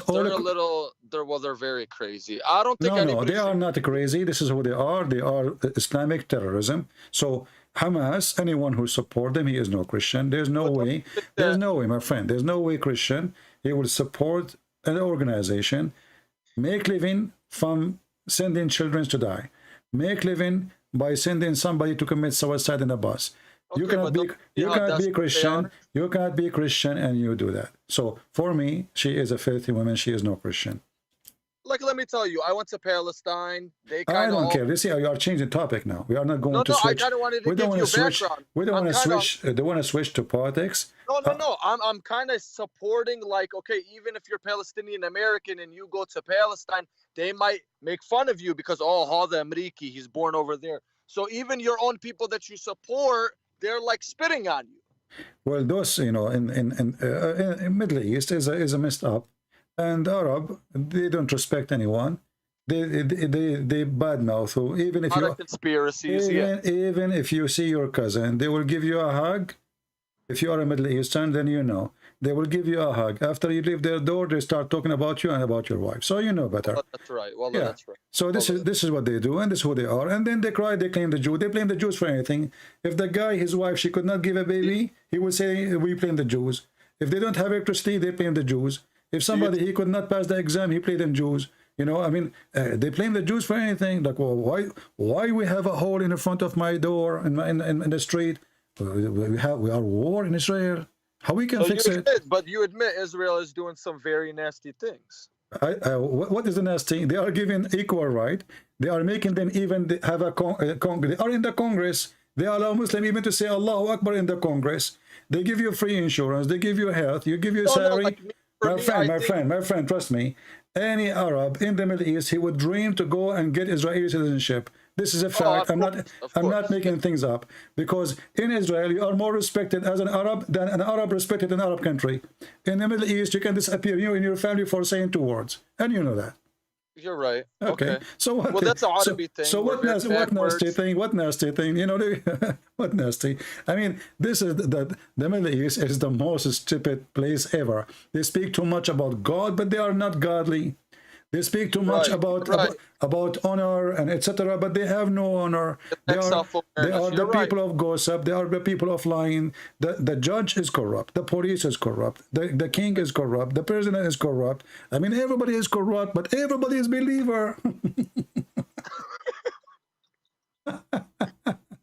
You know, you go to Muhammad said there's not going to be too many good people. Yeah, you go to the butcher to buy some beef. You go home, you find it a cat meat.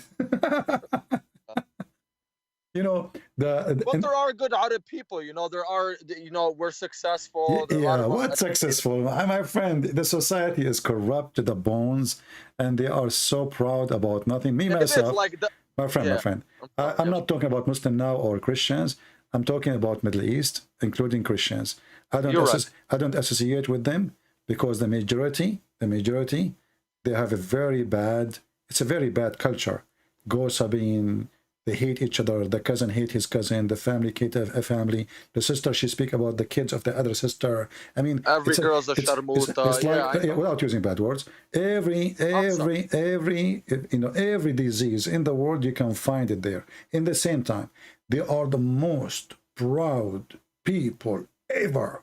They are the decent. They are the honorable. Right.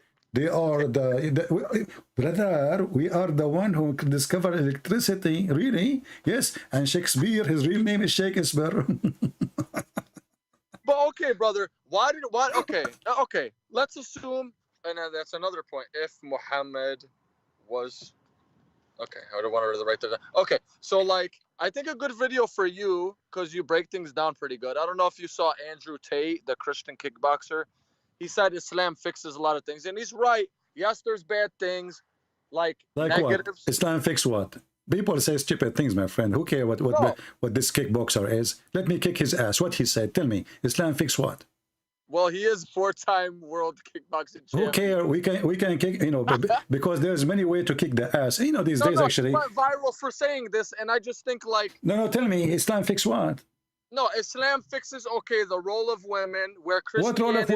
What role of women? Okay, exactly, how tell come me. we can wear a shirt that says Jesus is gay, but if you say that with Muhammad, I know you could say it's a bad thing because we shouldn't just go kill people, but like, how come people don't defend Jesus the way we love Muhammad? Okay, well, no, you see, you're not defending Muhammad. You are defending yourself because you feel you are insulted, and you cannot take it to see somebody. No, but I can't. That's why I'm on your side. Listen. First of all, let's be sure.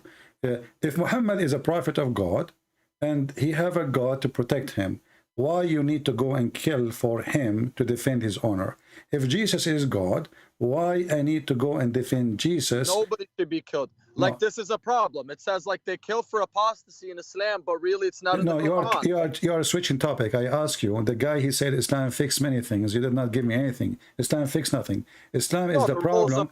Islam is the problem. Your rule of women for what? Women, she is an object of sex in Islam. No. Well, I want to give you the background of the video. He said that a lot of the problems that the Western world is facing now, Islam fixes it. Like what?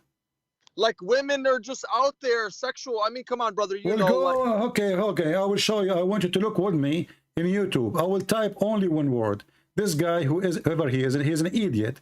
Kickboxing, Islam fix anything. So if we force women to not to wear a short skirt, that will make those women good. They will go and have sex behind the wall. So I will type here the word mahlaya. You know what mahlaya mean? I don't. Okay, I type the word mahlaya. Look, it says adult. You cannot see it because it's for, you have to be confirm that you are over 18. This is the Arab women wearing hijab. So this guy is a donkey, whoever he is. Islam fix nothing. People, they do, look, even sexual dance, women, they sleep in the top of each other in public. Women sleeping in the top of the other women, and all the sheikhs are around them. Look at this one.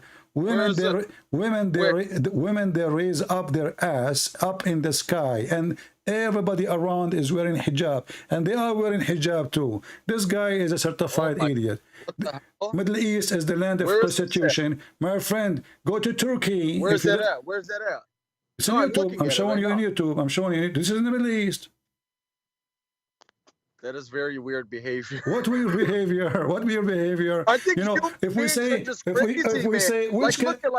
which country is number one, hold on. If we say which country in the world is number one in belly dancing, give me the name of the country. I say America, baby. No, I say Egypt. I love America. I don't know. America is number one belly dancing? Since when? This is your Middle East, and like this is the garbage and drugs. Morocco, Tunisia, Libya. I mean, come on, people, they speak stupidity. Well, maybe if America my friend. Our ignorant countries. So Islam did not fix anything. The women, she became more sexual object. In America, women, they are free to do as they want. So here, what kind of woman she is, don't because you think that's a bad thing? No, it's not bad thing. No, it's not bad thing. I will tell you why. Because when you force people to behave as you want them, obviously they are not behaving because you force them. Give them a Because they're- freedom. Take the freedom of USA and give it to those Arab, and you will see what will happen. Well, Just they do it. love them. No, they will go. They will go. You know, this is why Saudi or etc. They go in the airplane before they arrive. They go to the bathroom. They change their clothes. They wear short skirt. They don't even arrive to the airport in Europe. So give them freedom, then you will know them. So this guy, whoever he said that, he is stupid, because Islam is not fixing anything. Islam is a problem. If a woman walk in the street alone, she will be kidnapped. She need a guardian, because Islam made everything sexual. And the women, she became a sex toy. So don't tell me Islam fix. What fix? Can your sister walk safely alone in Egypt or in Hamas territory, and not 1,000 person touch her or speak faithy word to her? Can a woman go in the bus without being molested by 1,000 dogs? So what Islam fix anything? I saw those women. I saw the woman being killed in Jordan and Egypt. It makes me sick. The teacher in France, you know. Yeah, so like you see, Islam, so you witness it yourself. So what this guy he said is a stupid. He don't know what the Middle East is. So he say things. Most of those Western people, they speak about things they don't know. You know, we are from there. Now why? Okay, if Christianity is true, why didn't God just make? Okay, and I'm asking you this because Islam addresses this. Like Islam says, we sent messengers to all people. They took away from the message, etc. Right? If Christianity is true, why aren't we all just Christians? And maybe we all would have been different denominations of Christians, or we all been the same Christians. I don't know. But why? Why would God? Why? You say you are. You know, I assume that you are a smart person. No, listen. I assume that you are a smart person, right? I'm above average. So what does have to do? What does have to do with why? Because simply, as long we give people a free will, and for us, there's no different Christianity. All the Christians, either they believe in Jesus as God or not. If you don't believe in him as God, you are no Christian. So there's different names of churches, but that will not change anything. Because simply, what about my friend, Joseph Smith and the Latter-day Saints? This is not a Christian. This is just a stupid cult. This is like Muhammad. This is Muhammad. He had many wives too, and you know, and angels, they came to him in the middle of the night. I don't think cults have 1.3 billion followers. I don't. So what? The bigger, the more stupid it is. So you see, if I will go with your logic, if a cult is 1.3, that will make it right. Well, that mean we are right, and we are the only right then, because we are the biggest faith. You are bigger than Islam. Okay. Yeah, I always think I always. But this is not right. This is not right to think this way. So if the whole world is smoke and I don't smoke, that's mean I am the wrong one. Okay, if you died and Muhammad was true, okay, and that, I guess that, well, yeah, that's a hypothetical thing. What did Jesus say? He was the last prophet. Jesus, why he will say is that he is God, my friend. He did not say he's a prophet. He is God. So Jesus, he said that I will send you the Comforter, which is a spirit, which is the Spirit of God. He will not send us men. He will send us the Holy Spirit only. That's what Jesus will send. And his disciple, he sent them to teach. So God will be with us as a spirit. The disciple of Jesus, they will be with us as teachers. But they will not be anything else. They are the one who witnessed to him, they saw him, they learn from him, and they carry on the mission. Okay, well, think about it. Okay, how are Muslims so steadfast? You know, people being tortured in jail, and they're all, so Satan's, okay, this is from religions from Satan, right? Okay, how are we this strong? How are we I know birth rates and whatever. I'm just trying to look at logic from where Muslims are. I don't know what are you talking about, how strong you are when you just said to me the Quran is stupid. I never said that. You said that to me. You said that to me. Let us go slowly. How strong we are, and I ask you, when Allah, he said, hail coming down from mountains in heaven, is that smart? Their faith. No. Is that smart for you? You said no. No. I just want to clarify my point. Everybody in the world knows, like, man, Muslims, you know, comedians joke about this. About that what? You can never out Muslim. Eddie Griffin, They all joke about it. But No, it's my friend, true. Muslims So if are that's Muslims are the most weak, can be defeated so easy for many reasons. Because number one, they betray each other. Number two, they are not united. Number three, they are not true believers. Number four, they are money seekers. All of those are your weakness. And since the time of Muhammad, everybody makes money. Look at my the friend, mega churches. no, man. no, my friend, listen. You know how ISIS was defeated. There's no mega mosques. How There's no ISIS mega mosques. how ISIS were defeated. How Saudi Arabia protected by USA. How all Islamic countries are under the command and the shoes of Joe Biden. This is the truth. Pakistan, the American, they went inside. Listen. So how you are? So how you say we are strong and we are etc. When you are under, when you live by their protection, what kind of a strength you have? No. Well, I mean our faith. I don't mean our strength. You don't have faith. As you see, I ask a few questions. Your faith flight away. What faith? You don't have faith. Well, I have You don't have faith. You just made fun of the Quran and you laugh at it. You forgot? Well, I'm not on my deen recently, brother. What? did you take hashish before you call me? Well, that's another subject. But my point, brother. Okay. So, my friend, you have no faith, you have no strength, you have no power, and you have no book, and you have no prophet, and you have no God. In the top of that, you have no religion, because all of you Muslims, and actually, if even your prophet, he says, my nation will be 73 sect. The Christian, there will be 71, 72. He says that, yeah. Yeah, so you Muslims are way divided more than others. Secondly, Muhammad, he lied here because his prophecy was true. This is false, because there is no 73 sect. There's millions. What 73 sect? How? Since when? Yes, because the Shia alone is more than 200 sect. The Shia alone. So how this is how you are, my friend? The Sunni are many sects and the Shia are tons of sects. So how this is end with 70? Okay, I want you to count for me. No, what is Ismailiyah? You don't know what are you talking about.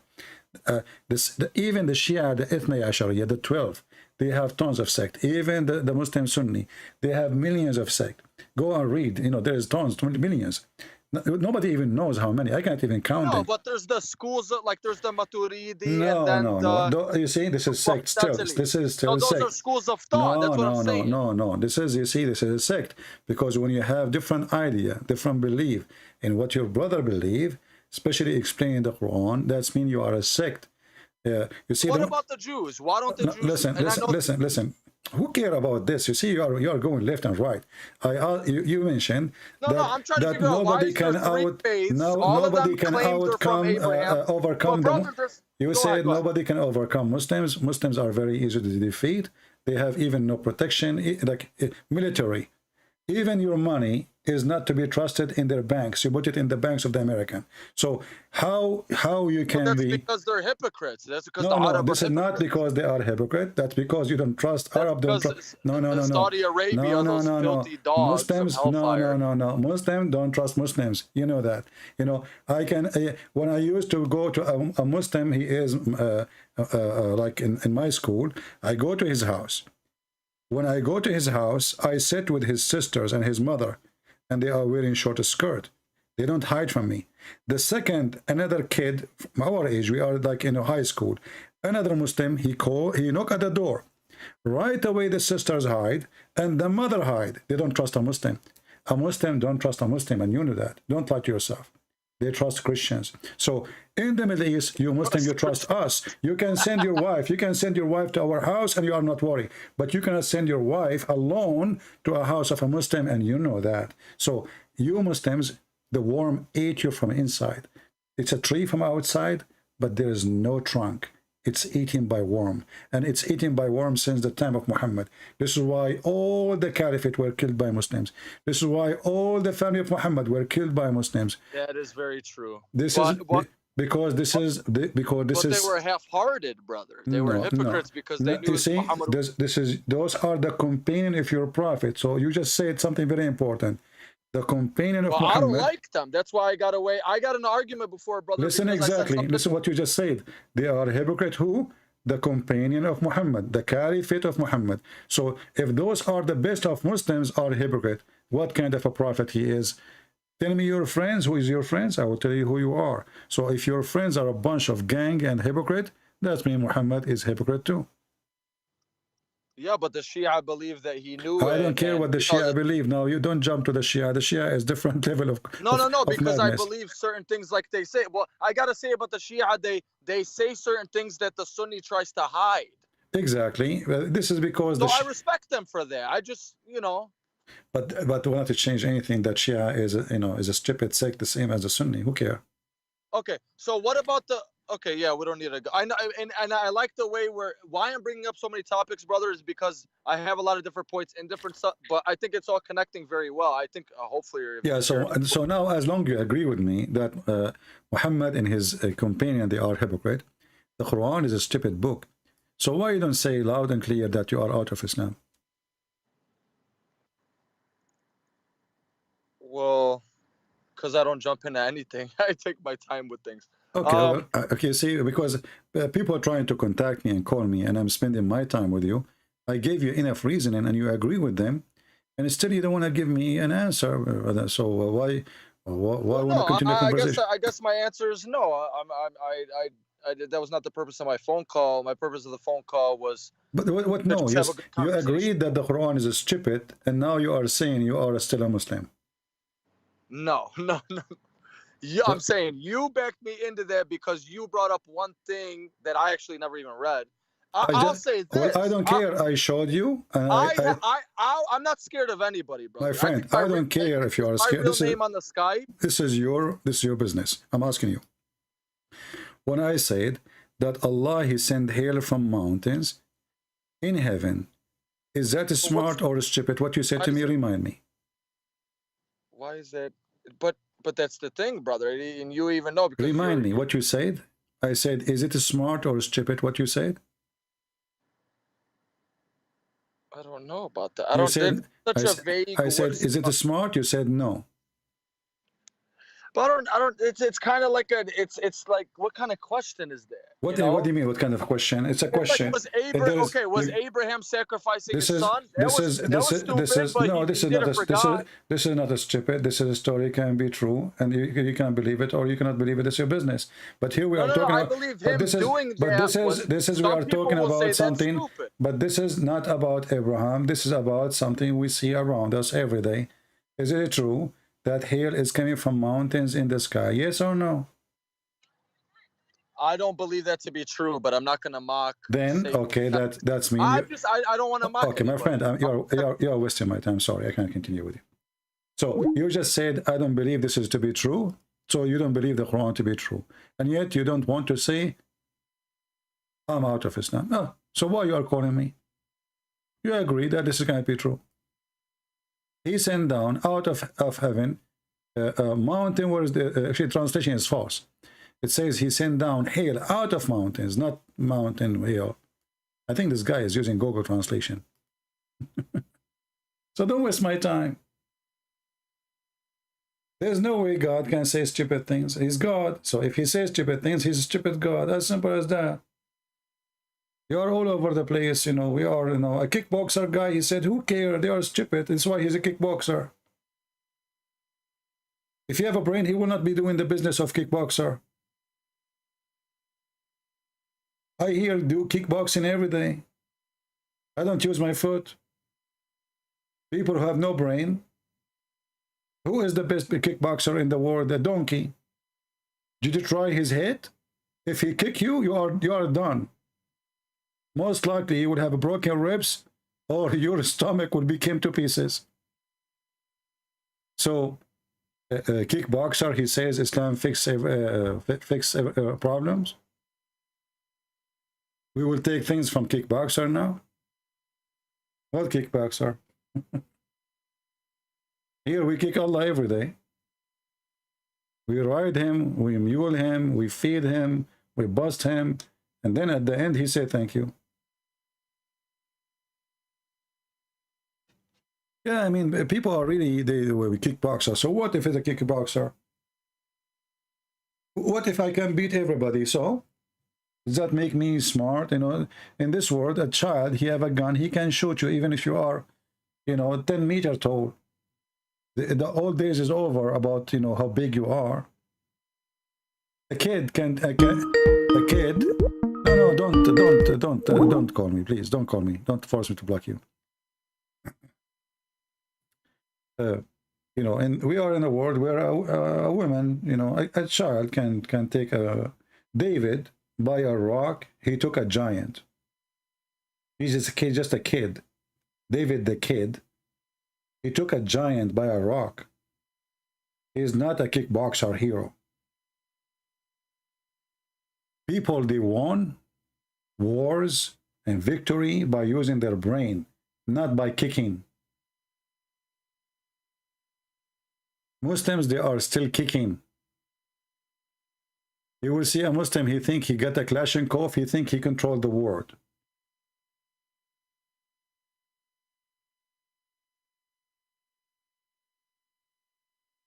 When Erdogan, he make a drone, he claimed a victory of the drone, amazing the drone.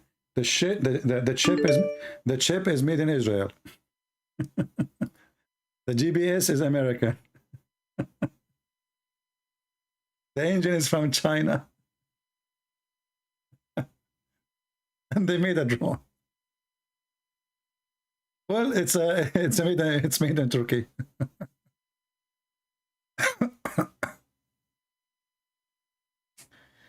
Oh. Anyway.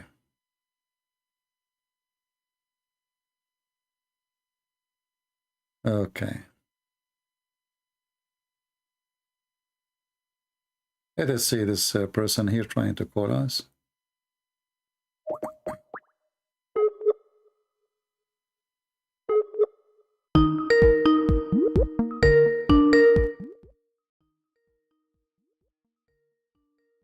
Let us see if he will answer.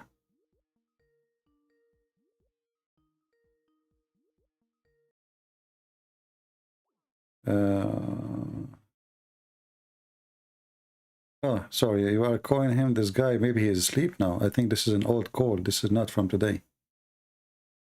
Yeah, so you know, maybe he is. Oh, he's calling back. Hello? Sorry, did I wake you up? No, I was actually awake. Okay, because after I call you, I said, oh, this guy is, you know, in Europe, so maybe he is asleep, you know, so I decided to hang up on you. My friend, what do you want to say to us? You are a Muslim? Actually, yes. Can I, there's actually a lot of things I want to talk to you about, actually, but I don't want to take up too much of your time. No problem. Okay. Can we, I'm going to open up YouTube. You're using the Arabian Prophet, right? Is that right? Yeah. Okay. Can I just discuss with you about some of your views about Islam, and maybe we can come to an understanding, let's say? No problem. Okay. Go ahead. Okay. So I want to talk to you about the character Muhammad Sallallahu. You said about the character? Yeah, you know. Yeah, what about it? Go ahead. Okay. In Islam, we believe that Muhammad is the best of example, as you know, the best of person, etc. What make a person the best? Give me the standard. Oh, good question. So I would say a good person, or the best of person, from what I've been taught, the Prophet, for example, was generous with his wealth, generous with his time, extremely generous. I mean, he was giving his money to the poor. He was always in defense of the poor, you know, and the weak. What else is there? I mean, his whole mission was for the poor, right? So this is what. Okay, let me ask you: if a man, he want to marry a woman, and then they agree, they are going to make the father of the woman drunk because he refused to marry her to him, and then when he drunk, they change his clothing, and when he woke up, they told him, he said, "Why I'm wearing those clothes?" Khadija, she said, "Oh, because you married me last night to Muhammad." He said, "No, I did not." She said, "Do you want me to tell the people of Quraysh what happened? Aren't you going to be ashamed of yourself?" Is that the one you are talking about? Yes. No. Look, we had a discussion before, and I brought this topic up with one of these scholars. So I traveled to the Middle East, spoken to a scholar about it. I believe you also provided me some references as well. Okay. So is that a good person or is a bad person?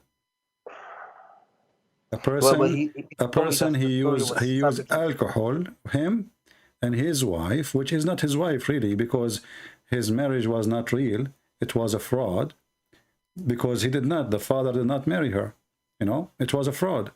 So the person who his first thing in his life started based on a fraud, how he is the trustworthy? And you know, you said I gave you the reference, so I do not need to give you the reference again. What about Muhammad?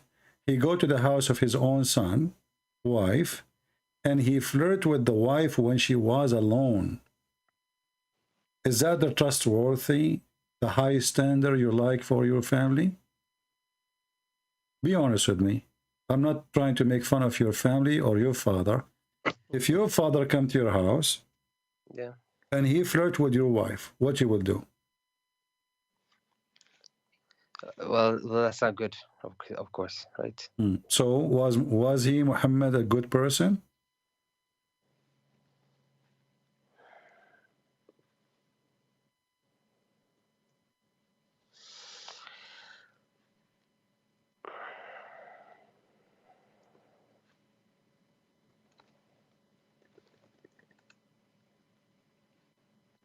I'm waiting. Yeah. Okay. Did I take you in a surprise, you know, with my question? You see, because you are the one who starts saying, I brought to you a subject and etc. and about Muhammad, how he is, you know, the best, and he is the best example, and etc. And then it turned to be that everything you said is not true, my friend, because those two things is telling me the quality of the man. You said to me that he gave his money to the poor. Muhammad, he took the fifth of every attack to his pocket. What poor? When a blind man, he come to his house, Muhammad made fun of him and he kicked him out. There's a chapter in the Quran about it, because the people start speaking against him, saying, what kind of a prophet? He make fun of a blind man just because he's speaking to the rich people of Quraysh. Where is the quality? Imagine now you are talking to me and a blind man here, and I say to him, shut up, I'm talking to this rich man. Is that the quality of a prophet of God? Okay, and in regards to that story, he did not tell him to shut up. He turned away. No, he did. He did. Are you referring to Abasa? Abasa wa tawalla, exactly. Yeah, he did. Because what Abasa mean? Let's just open up the Quran. Give me 1 second. What Abasa mean?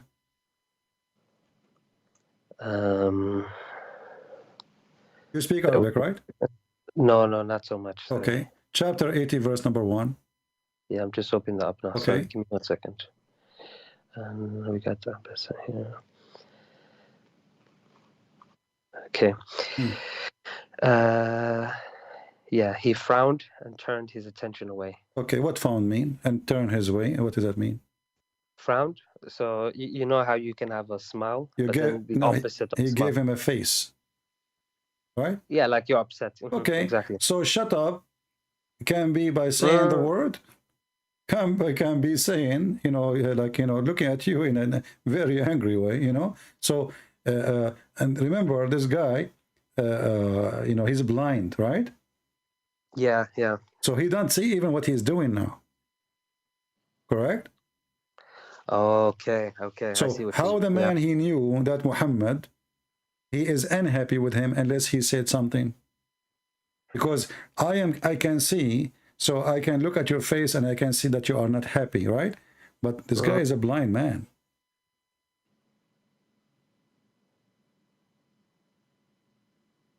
When the blind man came to Jesus, he said to Jesus, I want to see, Lord. He's a blind man, poor, and homeless, you know. And this is Jesus himself, walking in the street. Hundreds and thousands of people want to talk to him, asking for things to do. What Jesus did? He made him see. As simple as that. Here, we have a guy is not asking Muhammad to make him see. He just want to learn about Islam. Imagine now, a person, he want to call me, and I'm talking to you, and he called me baby before you. I hang up on him and says, get lost, you are a blind man, you are poor. And even the interpretation says, Muhammad was afraid that the rich people of Quraysh will say, look who is coming to his house. Is that correct? Oh, I don't know this. I really don't.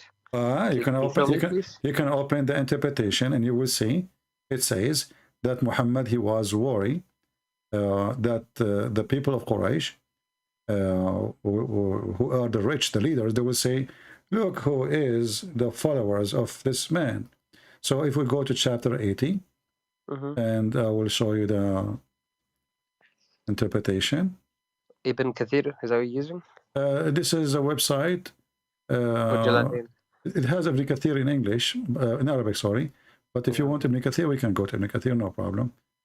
But there is a book, it's called Asbab al-Nuzul, actually. Yeah. Which is better, because this is to give you the reason for the verse to come down. Yeah. We are waiting for the page to open. Here we go. So here it says, here is giving you all the story about what happened supposedly. And then Ibn Maktoum, he stood up and he said, oh, Messenger of Allah, teach me of which Allah has taught you. The guy, he did not do anything wrong, yeah? Correct? Okay. And from his narration and authority of Ibn Abbas, that he said, oh, sorry. So this man, he did not speak in an impolite way, right? He's speaking to him as a messenger of God, which means he's a follower. The others are not. Which one is more important? So, and as long he is asking about Allah, this is an opportunity for Muhammad to answer him. In the same time, they can listen, right? Yeah. He's not asking about, like, you know, what we will eat, you know. So why he will be upset? And he repeat his request. And remember, this guy is a blind man. And then it says, look here. He said, the prophet, he said to himself, the chief will say, his followers consist of only the blind, lowly people and slaves. Did you see it? Yeah. Okay. Give me 1 second. Let me just read what we can see here, so we don't miss anything. Okay. Right. So it says this refers to Maktoum. The letter went to the Prophet Muhammad and gave him peace while okay. Right. Why Muhammad is worried about that he have poor people, they are his followers? Why it matter if they are rich or poor? Why does it matter? Yeah.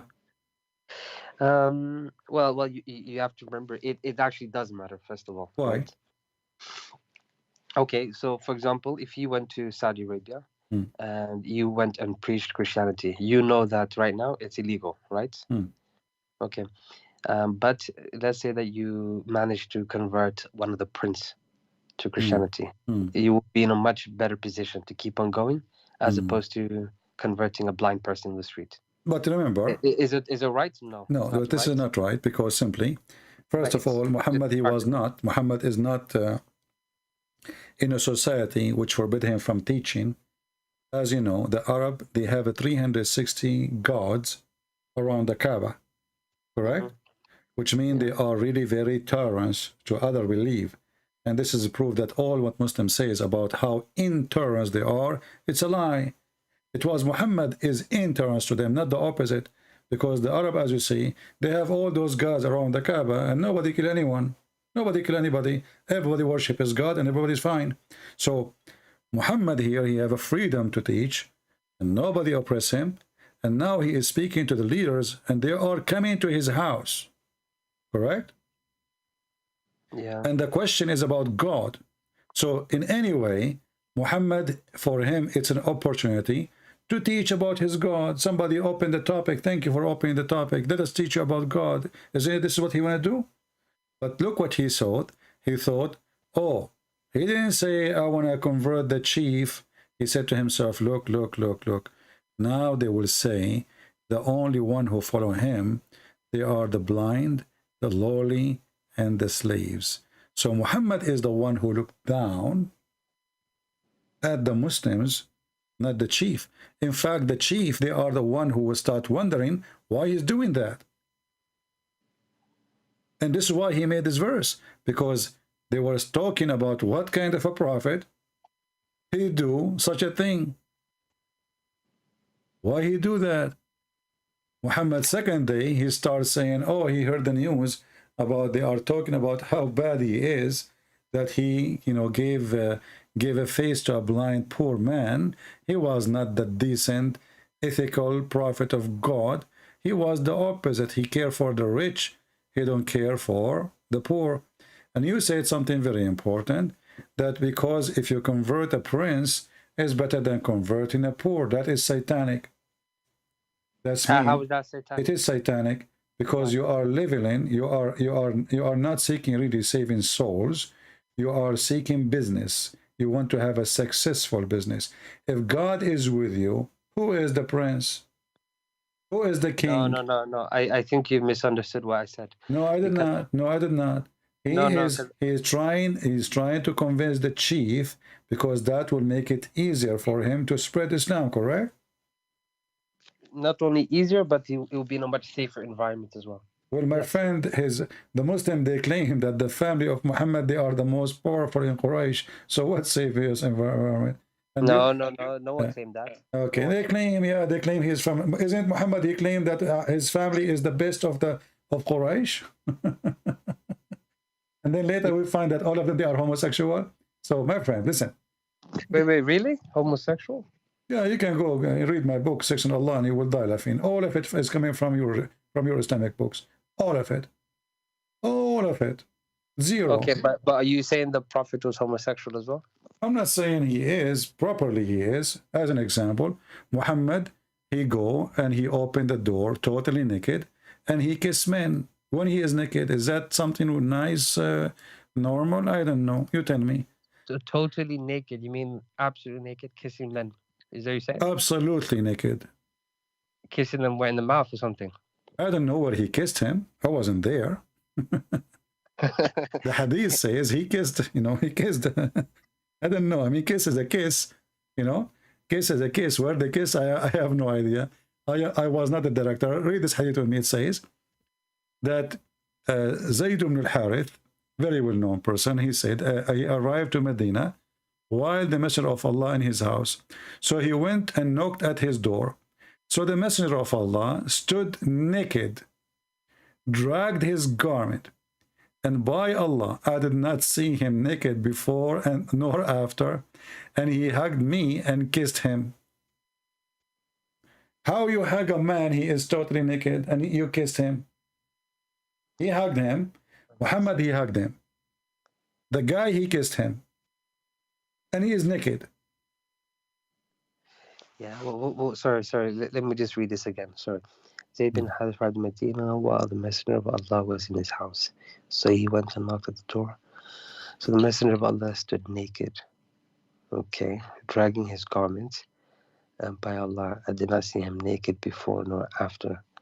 And he hugged me and kissed me. They say that the meaning of naked here is that he was not wearing his ridda or upper wrap. And then towards he was dragging. Yeah, okay. So he seems that he was naked from the bottom. No. You see, this is false. The English you see there is not in Arabic. This is the Arabic is not there. This is false addition to. This is why they are adding one and etc. Here we go. The Arabic doesn't say anything of what they are saying in English. Okay, so you can go and copy the Arabic. His adopted son. You can go and you can go. How his adopted son and later he slept with his wife. Secondly, my friend, you are naked. I mean, even if you are, it's your son.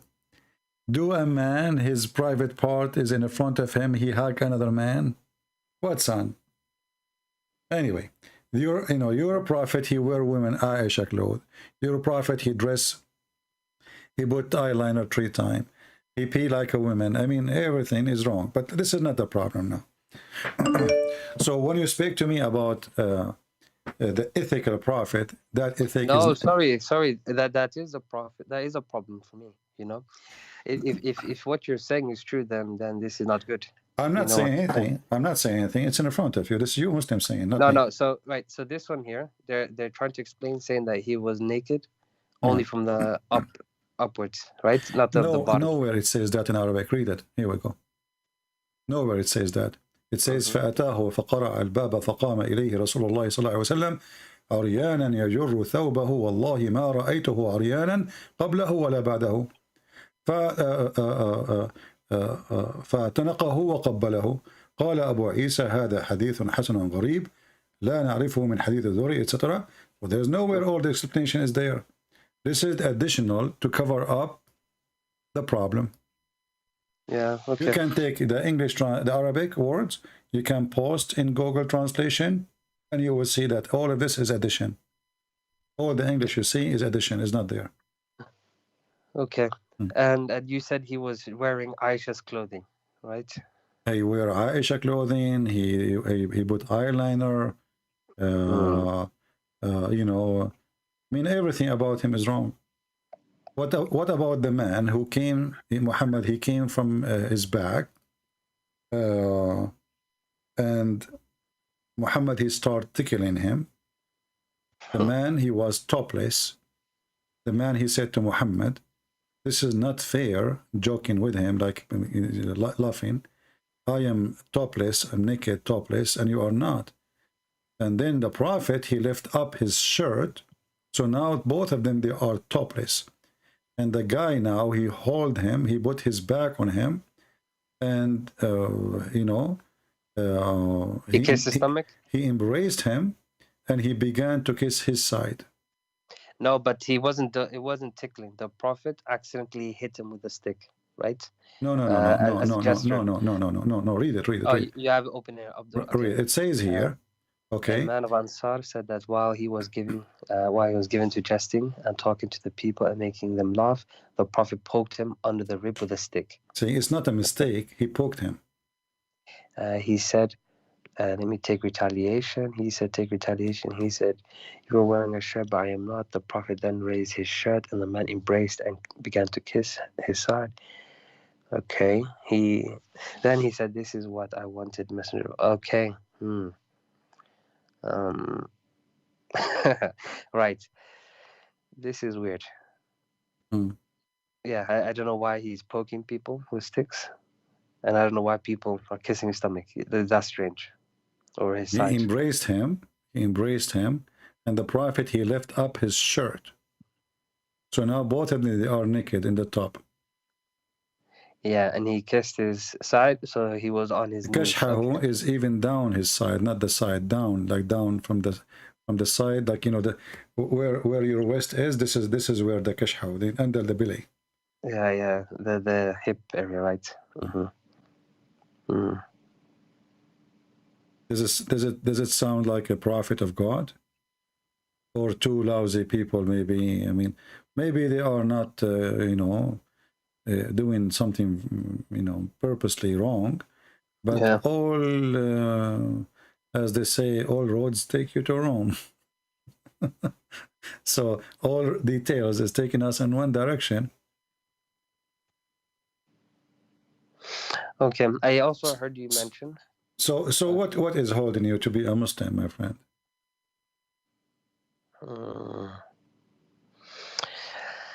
Okay, now you see, since we last spoke, it was a couple months ago. Right? I forgot, you know, really, remind me of your stuff. No, I see, fine. actually, I just noticed a text from you, but I don't know if this is, it's like, is that an But old please don't text? mention my name. Please don't mention. Just No, call me. I will not mention your name, but you spoke to me before, as I understand, right? Yes. Okay. Okay. So we spoke before. I've noted down everything that you mentioned. Yeah. I then spoken to local scholars in the UK. Well, we call them sheikhs, not scholars. And I didn't get my answer, so I went to the Middle East, booked a flight, went there, and started asking scholars there. Okay. Right. I did not get a satisfactory answer, to be honest. And as you know, there's no point of lying or trying to defend something that you know what I mean. Mhm. So what's holding me back is uncertainty. I'm not too sure. I don't feel this is right, you know. Mm. But if I'm wrong, you burn in hellfire. It's a very big problem. You know, if you change your gender, you can come back. I will give you a way. This is between us and, you know, don't tell anyone. If you change your gender, Allah can take you away. If you go to Thailand and you install a new nice boobs and a nice private part of a female, Allah will take you from hellfire, guaranteed. Do you know that? No. Okay. Well, Because the punishment for anyone who is actually, I'm sure you know about the hadith about people who change their appearance, right? No. The Muhammad, he said that Allah will take 70 women from the inheritance from hell, who all those women, their front passages are desirable. So all what you need to do, in case you are afraid, go and do whatever you want. Just go to Thailand, change your gender, and and Allah will take you out of from hell, because you have nice passages. Have you ever heard of a God? He will take women from hell because they have nice passages? No, I don't hear that. Yeah, but what do you think about it? I mean, you are now in hell, and just because you have nice boobs, and then Allah will take you out of from hell, and he will send you to heaven because you are very good for sex. So this woman, actually, she enjoyed her life on earth, and now she is going to enjoy it more in heaven. Why? Because obviously she enjoyed having sex with a lot of men, and now she is going to do the same business on earth, but this time it's in heaven for eternity. There is no one who Allah will admit to paradise, but Allah will marry him to 72 wives from the whores, and them from his inheritance from people of hell, all of whom will have desirable from passage, and he will have a male member that will now become. And he will have a male member. Okay, so it's in reference to the person in. Okay. Actually, for me, I was going to convert because I have a problem. My male member sometime become flaccid. So I said to myself, now we found a solution. Now, if I convert to Islam, my male member will have a membership of standing for the anthem forever. You know what I mean? So now, i.e. soft and limp, you will never have that problem. You know, like always ready. You can break walnut with it. You can break a coconut with it. You know, it's just always ready. Just you can go for war. You know, you can even fight people. And it's good for shooting. So what kind of a prophet? What is this? This is a prophet talking, or this is a porn?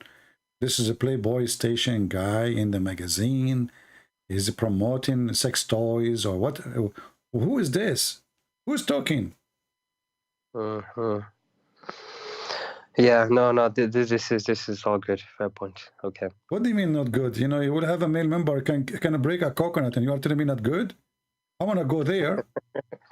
You know, if this is true, I mean, you know, like there's a guy, he called me before you. He said they mentioned somebody who do kickboxing. We will change it. We will call it penis boxing, because look at this penis. You know, who need the kickboxing now?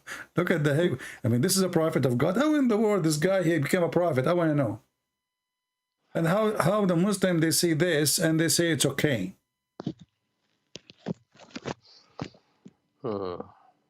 Okay. Now, right. Let me take one step back. But be careful, you know, because don't step on it, because now it is so strong, you know. The male member is all over the place.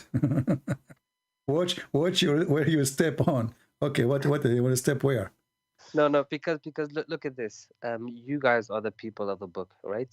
The Christians, as the Quran says, and we're supposed to consult you guys. Well, the Prophet was told to consult you guys, right? When he has doubts. Okay. Okay. Now, please, can you show me or tell me in your book what the signs of a false prophet? You know, I'm sure your prophet or your gods told you this. Very easy. If he speak in the name of other God, or he gave false prophecy, and Muhammad, he did both. If he what about other gods? What? If he prophesy in the name of other God, which means a false God, and that is Allah, or if he gave false prophecies, Muhammad, he did both. He spoke in the name of a false God, his name is Allah, and he gave tons of false prophecies. Actually, all his prophecies are false. As an example, Muhammad, he claimed that the Roman, they are going to be the majority of mankind. Before the day, before the judgment day. So, and if you go to Italy now, you will know that they have a problem. But why are you talking about Italy? I don't understand. Roman. Yes, but even in the time of the Prophet, you know, he was born in the year 500. Yeah. Rome was already taken over by the Goths, and the Roman Empire was in Constantinople. No, this is the divided Rome, but this is the Roman is in Rome. Roman is coming from the Rome, you know, the Roman is Rome. The Constantinia is the separated kingdom because they divided between Orthodox and Catholic. But no, they divided by East and West, but East they were West, always but they were always the two sons of the king. They fight over the throne, and then it became two kingdoms, and it's still this same. But when you say Rome, when you say the Roman, you say all those who belong to Rome. Yes, all Roman citizens, right? And you know, even people back in those days, people in North Africa, in Egypt, were Roman citizens, right? But no, only the Roman are Roman citizens, the rest are not. There's only a few people from the rich ones, they've been given like the honor to be called a Roman citizen. But reality is the Roman is the Roman. It's like now, in USA, I am an American citizen, but I am not a native American. Is that correct? Yes, but if I say to you that one day America will be the majority, in America, you're considered American. So you are part of this group. Okay. So when we speak about the Roman are, at that time of Muhammad, they are a state, are they? Yes, because of even in the Quran in Surah Rum. Okay, what is the Roman state today? The state is destroyed, but their people and its culture is still here with us. No. Yes, he's speaking about people, not speaking about culture. Well, I'm speaking about pizza, my friend. Yes, okay, but if you say, for example, like, okay, if I said the Abbasid and or the Arabs will be the majority, are you going to consider the Egyptians as Arabs or not? First of all, Arab are not an ethnic, and Arab, they are not a country, and they are not a kingdom. When you say the Roman, everybody knows, understands very well. Who is the Roman? He said a room. A room. A room. It's not. There's a chapter in the Quran. It's called the chapter of the room. He says, "Ghulibat huzimat al-Rum." So the room is the one who were fighting the Persian. Those are the room. Do you agree? Yes. And who were they? Who were those people? They were not from Italy. Who is their king? Yes, he was based in Constantinople. Okay, and there is a rulers who is in Jerusalem, correct? For the Romans? Yeah. Isn't it your prophet? He sent a letter. A governor. Yeah, he's a ruler. Yeah. So simply, the Roman is those people, whoever they are, but all of them, they belong to Rome. That's why they are called the Roman. Okay, so you know Paul in your Bible? Yeah. He was a Roman, right? A citizen, but he was also a Jewish person. Yeah, but as I said, there is noble person, people who gave them the title of a Roman citizen, but still they are not from Rome. But the Roman is the Roman, still will not change anything. There's a Roman citizen, and there's the Roman. Like I can be an Indian, a citizen in India, so they give me a passport, but I am not Indian. correct? Okay, okay. I see what you're saying here. Yeah. But either way, they're not the majority. Either way. Okay. Whoever they are, Because the Chinese are majority, right? who are they? You know, the Roman simply, the people of Rome is the Roman. Anything else is not. You know, you can make it, give it definition, you can push it there, you can push it here. You can say the Roman at that time, they occupy Egypt, but still the Egyptian, the Coptic, they were 4 million. The Roman there, they are not even maybe a few thousands. So the Roman are the one is ruling, but the people are not Roman. The same as in Israel. The Roman are ruling, you know, couple of hundreds of soldiers controlling the city, but the population are Jews, correct? Mm-hmm. Okay, Mm-hmm. so we cannot say that the Israel, everybody there was a Roman, but there is some, they are considered as a Roman citizen, and those are from the noble, or those who they are serving in the military as officers. So here we see that Muhammad, he says, the Roman will form the majority among the people. When he spoke about the people, he mean all mankind, correct?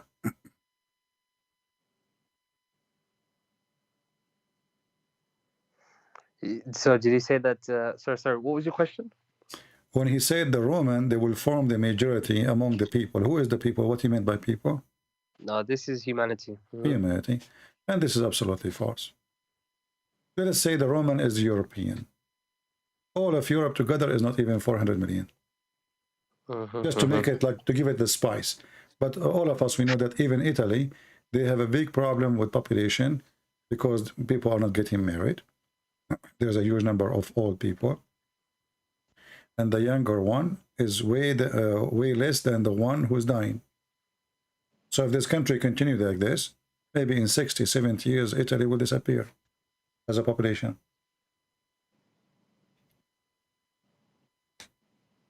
So this is a false prophecy. What happened to Asia? What happened to India? What happened to China? What happened to Indonesia, Bangladesh? The Rome are the majority of mankind. Right, but is he not saying here the last hour would come when the Romans would form a majority amongst the people?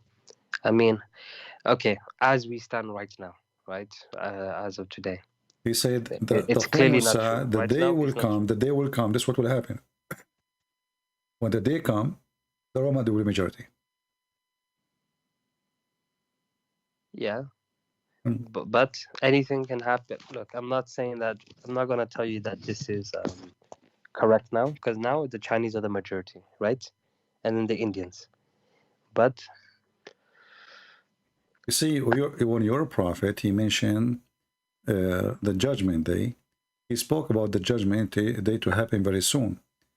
The previous one who called me, he mentioned the hadith where it says, he said to a youth person, this person will not grow to get old before the hour come. The Muslim, they try to fix it. They says, oh, he don't mean the hour, the judgment day. He meant their hour. That's false. What their hour? There's no hour come to anyone. There's 1 hour. The hour of the second you say the Sa'ah, everyone understand that it is the judgment day. So Muhammad, he gave tons of false prophecies. And if you don't want to believe in, I mean, to consider those, the Quran itself, we just ask the person before you, do you agree with the hail coming from mountains in heaven? I will give you the same question. Because this is a prophecy too. If I'm a prophet claiming that I know, and my God, he taught me, and then I say that hail is coming from mountains in heaven, that is a claim of a prophet, not a claim of a person speaking about guessing, right? He's not guessing. He's speaking about facts. Is that correct? yeah, okay, I know the verse you're referring to. Okay, so if this prophet, he is making a statement, and this statement is obviously silly, stupid, then he's not a prophet. This is a prophecy, because simply he's talking about something at that time people do not know. So he is telling them something. The reason he's mentioning this, why? Because supposedly he is delivering information from God, right? And this information is at the unseen. It's something we don't see how it works, how it happened. So he is telling you about the unseen, and the unseen, you know, saying, or the God who is telling us about the unseen, there is hail coming from mountains in heaven. Allah break it from those mountains, send it down.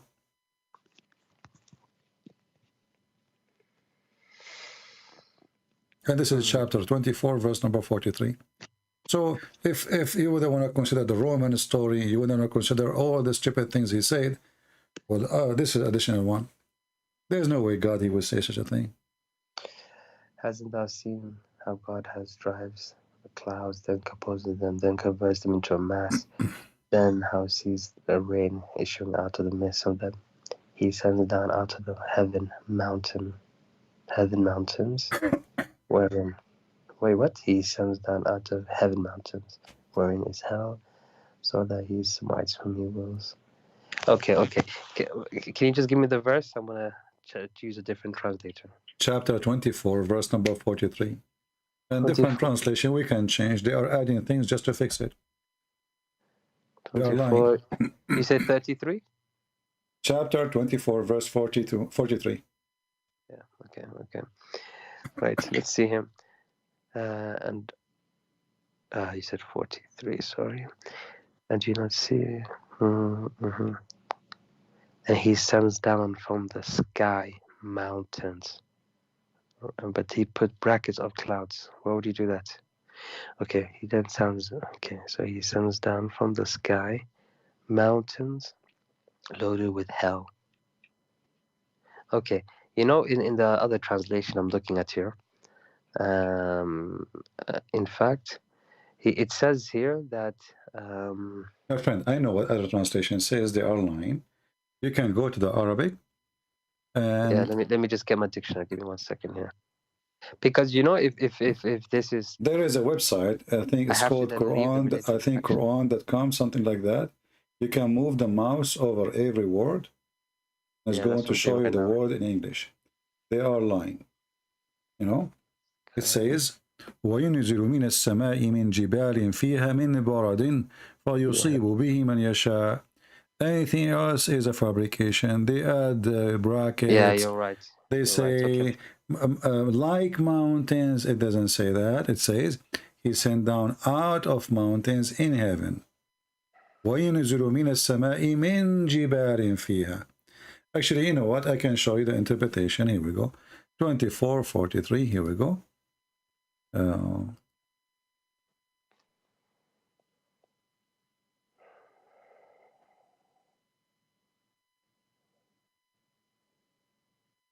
No, I've checked it on my side. You're right. Okay. Yeah, I mean, see, when we are in Arabic and we are in public and it's recorded. If I'm lying Muslim, they will laugh at me. You know, I mean, they are in denial all the time.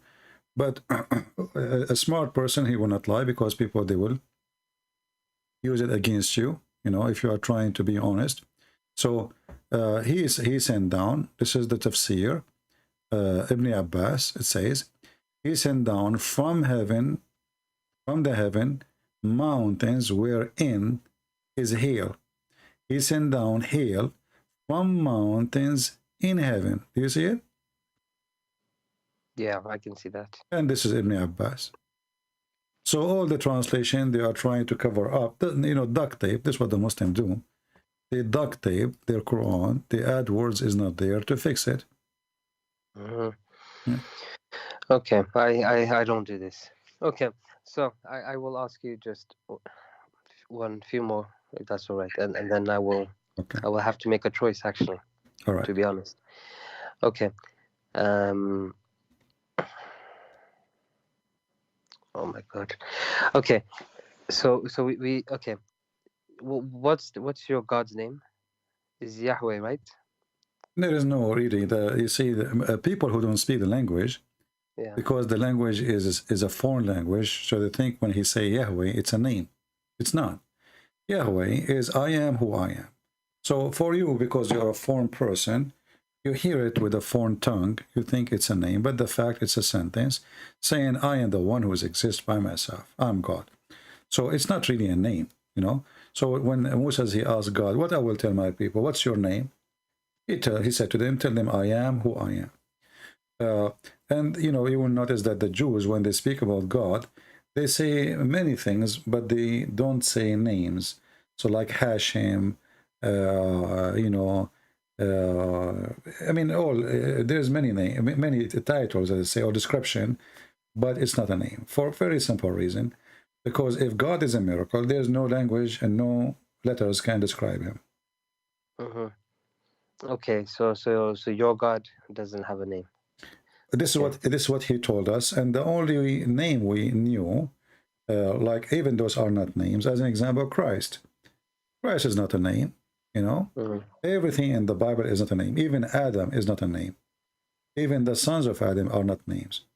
Even Noah, even Abraham, even Moses are not names. Are a story and a meaning. And you will notice that everyone giving what is so-called name, so we can recognize them with it, based on his story. So that's very interesting. So are you saying that these people are not real, and it's just trying to be like I'm saying a bigger story? No, I'm saying that every name is given for a reason. This is a very carefully book.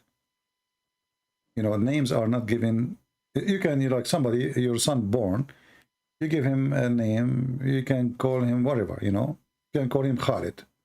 But he's not eternal, right? Khalid is eternal, but he's not eternal. Yeah. But you will notice that the names are given to everyone is given to describe his position. As an example, Adam mean a human. Adam mean a human. And later become a word mean man.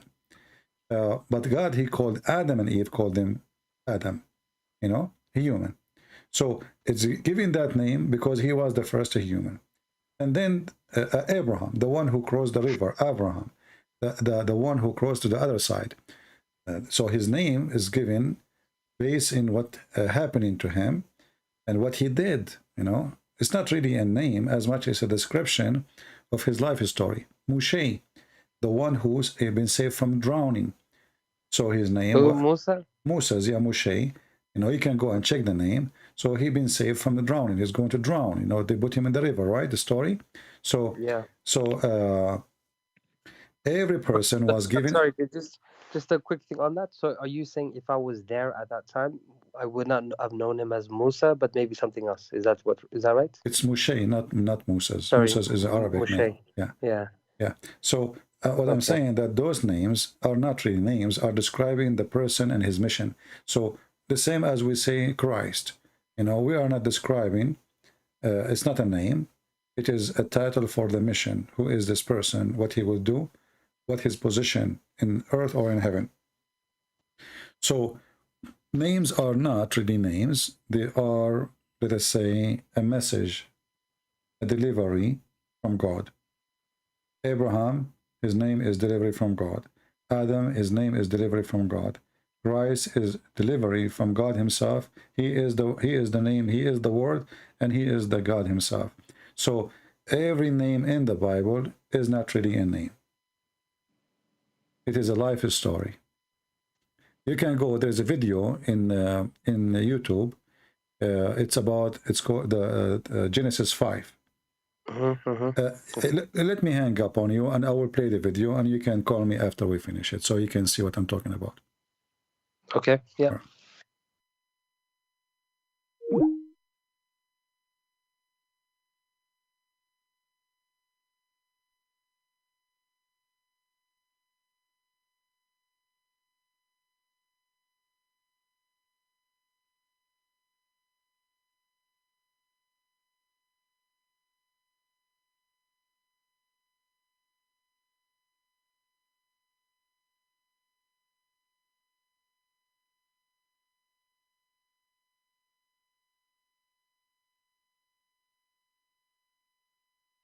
All right.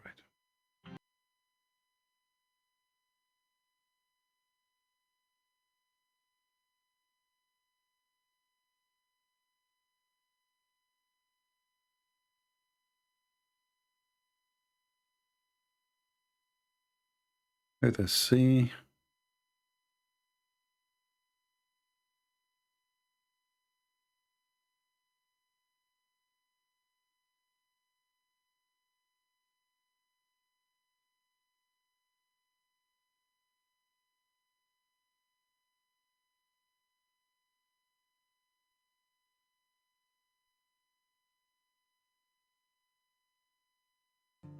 There's another place that God appears to have laid out his plan in advance, and that's in some subtleties, and one of which I'd like to share with you in Genesis chapter 5, a genealogy. The genealogy in Genesis chapter 5 goes from Adam, the first man, down through Noah. And in Genesis chapter 5, if you wade through that, I encourage you to make a list of the names. Adam gave birth to Seth. Seth, Enosh. Enosh, Kenan. Kenan, Mahalalel. Mahalalel, Jared. Jared, Enoch. Enoch, Methuselah. Methuselah, Lamech. And Lamech was the father of Noah. Let's take these names. 10 names. But see, the problem is we need to know what the names mean. And if you have a study Bible or a source, a lexicon, what have you, you know that the name Adam means man. As you go through your Bible, when these names are typically first introduced, most of your marginal footnotes will tell you what the name means. Adam means man. Seth means appointed. Enosh means mortal. Kenan means sorrow. Mahalalel means the blessed God. Jared means shall come down. Enoch means teaching. Methuselah means his death shall bring. Lamech means the despairing. And the word Noah means rest or comfort. Now, let's read that genealogy as a sentence. Man is appointed mortal sorrow. The blessed God shall come down, teaching that his death shall bring the despairing comfort. Isn't that wild? So as you see, it looked like it's names of people, you know. He have his son is etc. You know, and you will find some names are really strange. I mean, his death. Why anyone want to call his son his death? His death shall bring. Why anyone want to call his son such a name? So for us, because we don't speak the language, it appear like names because it's a foreign language, but in reality, it is a message. So when somebody says, where Jesus in the Old Testament? Where is the Messiah who will come as a man? Where is the Messiah will be crucified? Where is the Messiah is going to die? And where is this is a Christianity. This is a Christianity, all of it. It's just in one chapter and a few verses about the sons of Noah. So the ignorant, they think it's name. The learned, they knew what it is. Let us call our friend here and see if he heard me.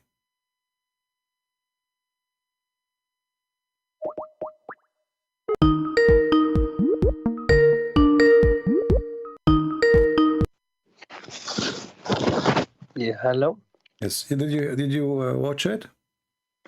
Yeah, I did. Okay, it was very nice. It's not very nice. This is amazing. This is astonishing. You know. So we have a clear proof. That's why I'm saying to you, the names in the Bible are not names. They are not names. They are given carefully, inspired by God, for delivering a message. So this is not a book to talk about the ant speaking to Solomon or Solomon listening to the ant and all those, you know, silly stories. This is a serious book speaking from the beginning about the message and what God he is going to have for us as a plan to save us. So from the first time, from the first, you know, let's say the days of the existence of Adam, God he inspired for those names to be given. So those who read them, they will know what's going to happen and who is going to send to save them. That God himself, he is going to go down. And this man is appointed man. He is God himself who is going to come to the earth. And his teaching and his death is going to bring despairing, and comfort. Okay, I did not even notice this until now. Okay, right. It's talking about Jesus as well. It is Jesus. Yeah. Yeah. Mm-hmm. So the Muslims, if you ask, the Muslims, like you are a Muslim, what Abraham mean? You don't know. No, we don't know. What Adam mean? You don't know. What Mikael mean? You don't know. Gabriel? You don't know. Israel? You don't know. Because Muhammad religion is a theft. Muhammad religion is a theft. If you remember, there's a video of Devout, and he was making fun of the Bible speaking about Israel or Jacob struggling with the angel of God or with God himself. And he says, what kind of a book? He says that. But the idiot, he forgot, because he's ignorant, that the word Israel is that story. Why Israel? Why Jacob became Israel? There's nowhere in the Quran says to you how and who is even Israel, right? The Quran mentioned Jacob, but nowhere it's mentioned how Jacob became Israel. No, it doesn't mention it. You're right. So did that because of his ignorance. He forgot by accepting the name, he accepted the story in the Bible. Because the Quran says clearly his name is Jacob. So what happened? How Jacob became Israel? The only answer for that, you will find it in the Bible. So Muhammad, because he's a thief, he stole names, he do not know what they mean. And that's why he is, he got busted, he been exposed. So then this makes me ask you another question, because I'm out, first of all. Let's be clear here. You are out of Islam already, right? Yeah, I think so. I mean, you know what I mean. Yeah. Okay. Let's be serious. It's all right. Yeah, I mean, I can lie to people, but you know what I mean. It doesn't make sense. Yeah. Wouldn't be right to even say that, actually. Yeah. Okay. So what do you think of Muhammad now? As long as you are out, that's mean you agree that Muhammad is a false prophet. Well, I've been on a plane recently, and I don't see any mountains. So, yeah, this cannot be true. How can you say that? God throws a mountain of ice, and aims at people. This is not even a nice thing to even say. Yeah, it's actually kind of a horrible thing if you think about it. It's very mean, because they have no chance. So no, this is not good. Okay. So these people then, Adam, Noah, are these all prophets? In Islam, every character we have is a prophet. You know what I mean? Every character. Okay, so in the Quran we have 25 prophets, right? Yeah. Are mentioned basically in the Quran. We have Solomon, we have David, we have Elijah. Yahya. There's no such a thing. Yeah. Anyway, he gave them their own names. Anyway, okay. Their own names, yeah. But my question, I mean Elias, But my question to you is, are these also prophets? Because when I read the story of David in the Bible, I don't think he's a prophet. Well, everyone he understands the word prophet in the way he wants. So a prophet, if somebody spoke to God, some people they say he is a prophet because God spoke to him. But that Mary, she received message from God, correct? Yes, exactly. But she is not a prophet, right? So it depends on the person and his intelligence, how he can see things and how he wants to see things. For us, all the names in the Bible, even Mary herself, exists for a reason, and that reason is the coming of Jesus. Otherwise, the rest are not really important. So David is not important. Solomon is not important. What is important is that God, he loved the world, and because he loved the world, he sent his only begotten Son to save the world. And David and everybody is part of this world. They are not out of it. They themselves need to be saved. So the Messiah is the Savior, and there's no one else will save us from what is coming. This is the message of the Bible, and all names mentioned there because they have a role of preparing, or let us say, for the coming of Jesus. Otherwise, all names are not really important. You know, is Paul is important? No. Paul is one like me and you. He is a disciple, yes. You know, the Lord appeared to him.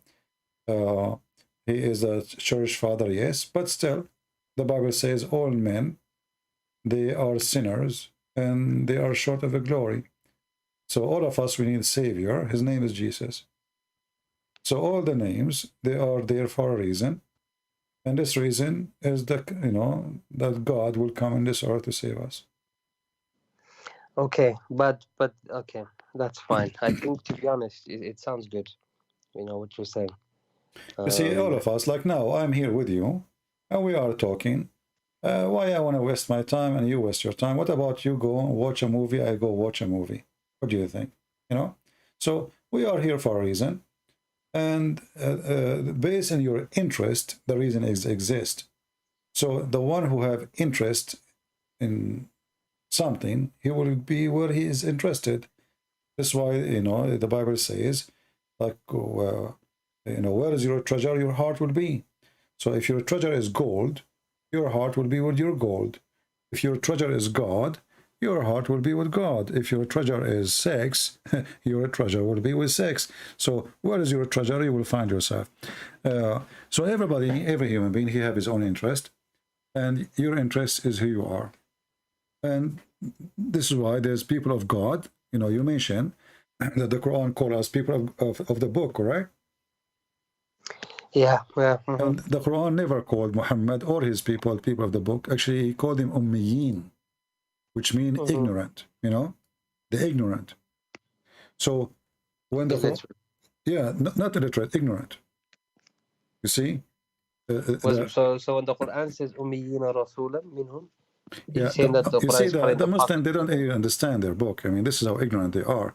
Because you see, the chapter 2, verse number 78 says, some of them, they are Ummiyin, they do not know the book. So the word Ummiyin is about not knowing the book of God, not about not knowing how to read, how to write. You understand?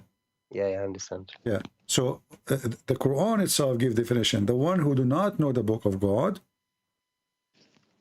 otherwise it will be funny that all the Christians, they knew how to read, how to write in the time of Muhammad, and that's impossible because, you know, education is not available for everybody except the wealthy usually, you know.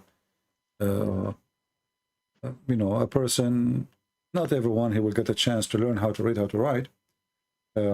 So the Quran says it clearly, and actually this is coming from the Old Testament, the Gomai, the ones who they are the pagan. Here the ignorant is the pagan. So we are the people of the book, and everybody else is pagan.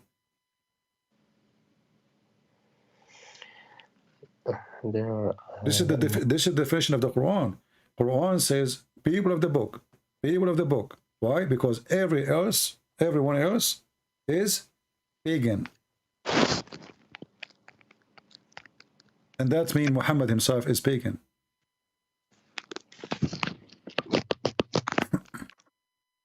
Okay. Yeah, I mean, okay.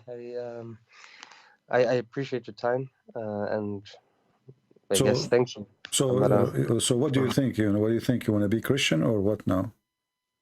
As long as you decide to leave Islam, what is left? To be a what? Sorry, a Christian? Yeah. I don't think I'm allowed to be a Christian, you know. Why you are not allowed? Look, actually, Islam is actually pretty racist. You know this? Pretty racist, for sure. It's a white supremacist Arab cult.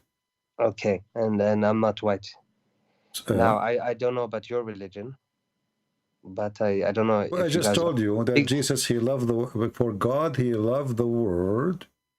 God, he loved the word, so he sent his only begotten son.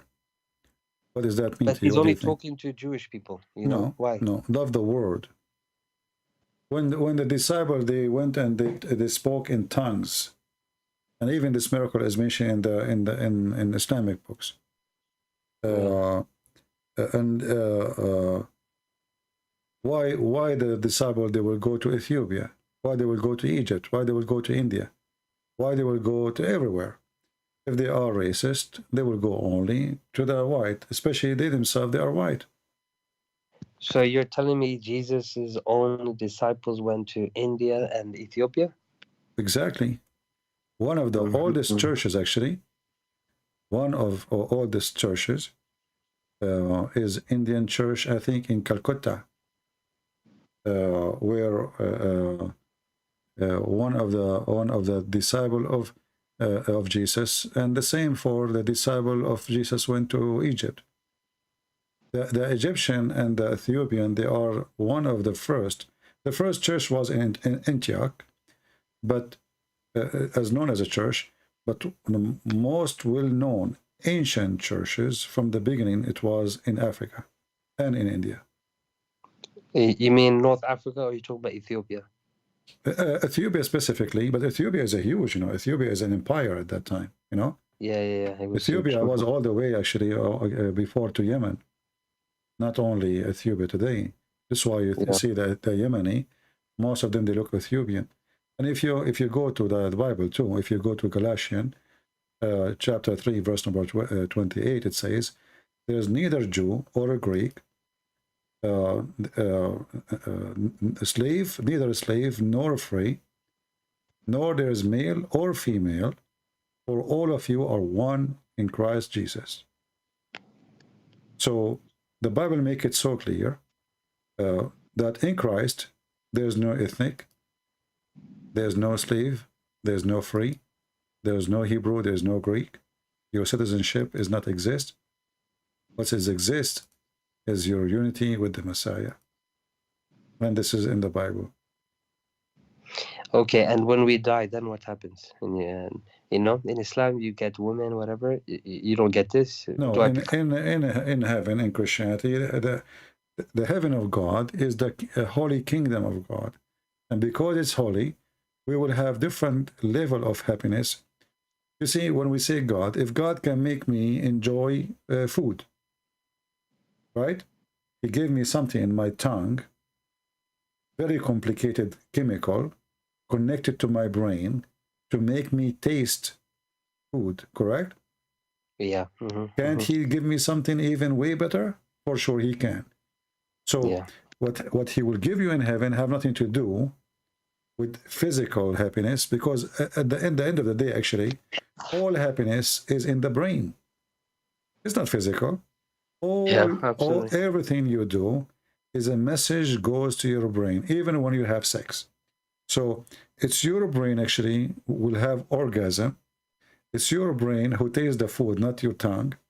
It's your brain who feel the sadness and make your tears come, or your brain will make you cry again from happiness. It is the brain. So can God, who made us happy for less things, can make us happy in different way, in higher level? For sure he can. So Jesus, he said, they will not get married, because they ask him about, okay, this woman, she marry multiple husbands. Who's going to have her in heaven? He said, he and she, they will not get married. They will be the same, the likeness of an angels. So what Jesus, he meant here, angels have no needs. They don't sleep, they don't drink, they don't eat. And those are needs. So with Jesus, you are free from needs. And that by itself is heaven. Imagine you have a car, you can drive forever. You never stop for gas. You never have a flat tire, and you never need to rest from driving. So with Jesus, you will not be addicted to sex, physical needs, because in Islam, you are going to be addicted more, subjugated more to your needs. You will have a river of wine, river of milk, endless private part, a lot of women to sleep with. With the Messiah, you will be a child of God, and you will be the same as an angel. And that is something I cannot explain to you, because I cannot explain happiness I did not feel yet. I have to be there, and then we can talk about it. So if you accept the Messiah, God is winning. Me and you, we will meet one day in the holy kingdom of the Lord Messiah, and we can talk about it then. And sorry, I'm getting a bit emotional. Sorry.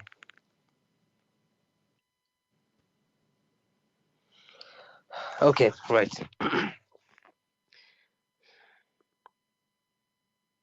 Okay, what does it mean to be a Christian? You know what I mean? Well, the Messiah, he answered that. He says, you know, love your enemy. So with the Messiah, you know, you learn about love. Love is not just a word to say, and love is not sex, and love is not loving food. Love is learning how to forgive. Love is learning how to give. Love is learning how to give without expectation from others. So if you learn all of those, you are already in the level of the angels, and you are with the Lord. So with the Messiah, simply, the same as the Messiah, he went to the cross, and he knew they are going to do that to him, and yet in the cross, he says, Father, forgive them. They do not know what they are doing. If you can reach a little bit of that point, then you will learn what love is. He loved them to the point he asked for forgiveness for them, even though they are crucifying him. So if you look at this and you learn from this story, you learn that even when you are crucified, you shall not bow down to hatred, and you shall not be a soldier of hate. You should be a person who forgive. This is why when they ask the Lord how we pray, he says, pray like this, our Father art of heaven. And then right away we will see, he says, ask,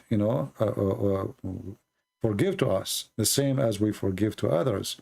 So in Christianity, you learn right away that if you love, you forgive, and if you forgive, you will be forgiven. And this is the book, and this is God.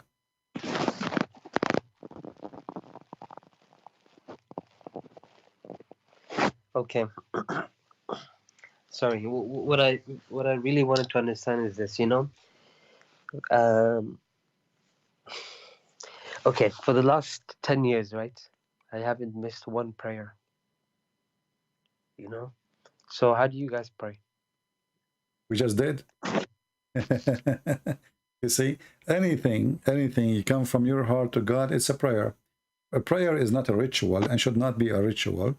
Prayer is something coming from your heart to your maker. Say as you wish, speak as you wish, but never wish something ugly and evil. Wish love, wish forgiveness, wish decency, and you are praying. Very simple. There's no need to, go lined up together. But we can, like in the church, we gather and we pray and we, we sing to the Lord too. But the prayer, Jesus, he says, you go to your closet and pray to your Father. Why he is saying go to your closet? Because he don't want hypocrites. And he said to us, don't be like the hypocrite who pray in the corners. That's what we do. And this is what the Muslims do, exactly. So do not be like the hypocrite who pray in the corners. And by teaching us that, or he ordering that actually, because we have to follow or we have to reject. By saying that, he forbid us from being hypocrite, and that destroy the way of many people who take advantage of showing themselves as they are holy or good men or good women. So they start, it starts speaking about how they give donations. So he said, if you give with your right hand, don't let your left hand. And actually, Muhammad, he stole that from Jesus too. So when you give, you don't tell. When you pray, you don't tell. And he said, even when you fast, wet your lips so nobody will know that you are fasting, because this is not their business. What do you mean? What do you mean? Like keep your lips wet, like, if you fast, like, don't show off like we do, right? Yeah, don't go around and say, hey, I'm fasting, I'm tired, don't talk to me. When you fast, nobody should know about it. Wash your face, Huh? And don't talk about it. Don't go around says I'm fasting, and you know, if you fast, So you that's guys why, do fast, huh? for sure. Actually, we fast men more than anyone, for sure, independent in the church. Like as an example, the Orthodox, they have, this is a must. There's the before the Christmas, and there's the one before the Easter. Total will be almost 90 days of fasting every year, and then there's fasting every week. You know, but this is dependent on you. But however, it's not a must to fast. As we said, it's not a must to pray too, because it have to come from your heart. A person, he forces himself to pray, he is not praying. A person, he forces himself to fast, he is not fasting. A person, he forces himself to give donation, he did not give donation. You give it to him because maybe somebody forcing you. You know, you are ashamed of yourself in front of your family. You know, you are cheap, you are not giving, you are not helping. So you give, maybe in front of your kids, you want to show that you are a good guy. Or you want to show you are a good guy, so you pray in front of them. So it has to come from your heart, and whatever comes from your heart is you. Yeah. Yeah. This is why the Messiah said, from their fruits you shall know them. In order for the fruit to be your fruit, the fruit come by itself. You cannot force a tree to make fruit. Yeah. Okay. Okay. And why do you call him father? Why I call him father? Yeah. You see, because in the Quran, as an example, we see that the Quran says, وَمَا خَلَقْتُ الْإِنسَ وَالْجِنَّ إِلَّا لِيَعْبُدُوا. I created not the human and the genie except to worship. In the Bible, no. Even though we are created and we should worship, but he created us to be his children. So, because God, he loved the world, he sent his only begotten son. The begotten son, he come to this earth and he called us brothers.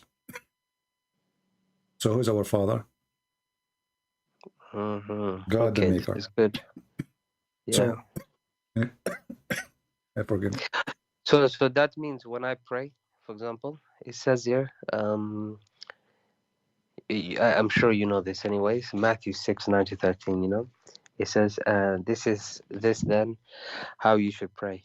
You know, when he said like, our Father in heaven. Yeah, that's what I'm saying to you. I would say the same as well, or I would say our God. You can say the same, you know, if you like.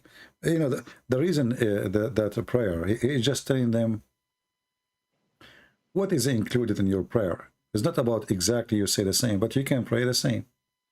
But it's what is included in your prayer.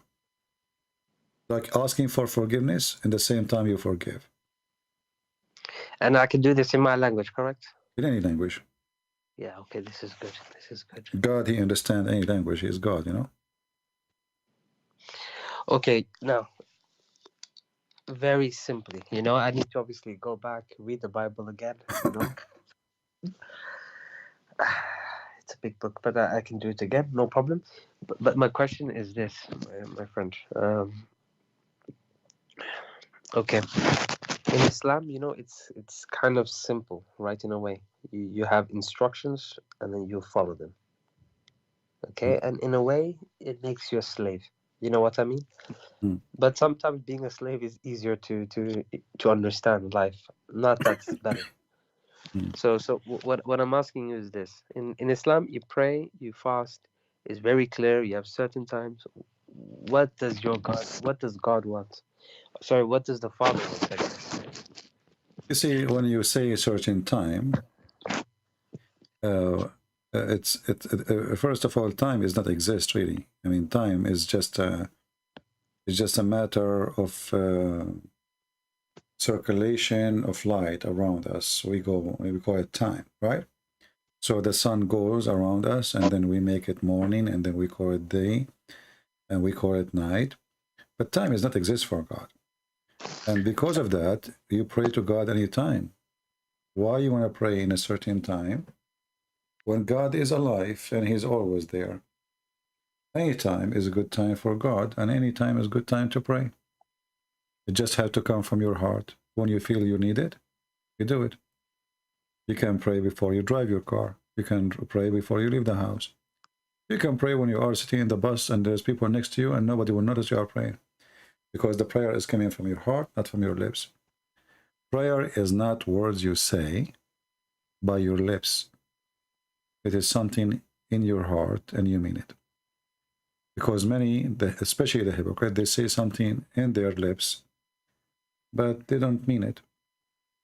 It is something you mean, something you believe, and something you want to be. That is prayer.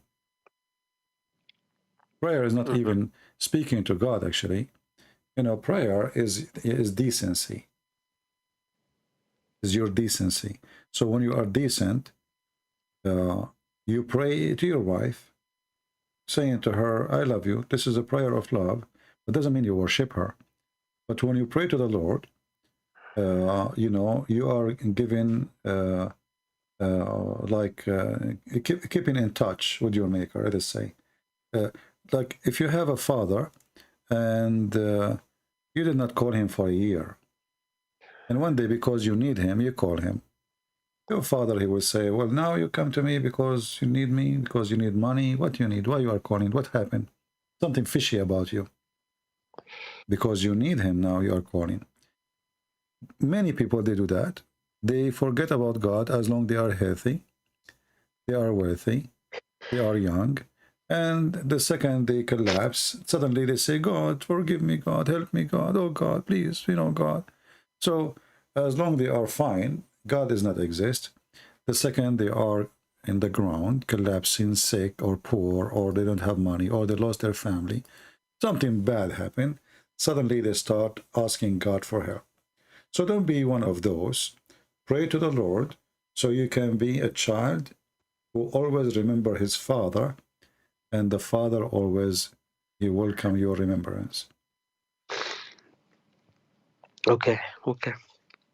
This is what prayer is. Prayer is to be in touch with your Maker.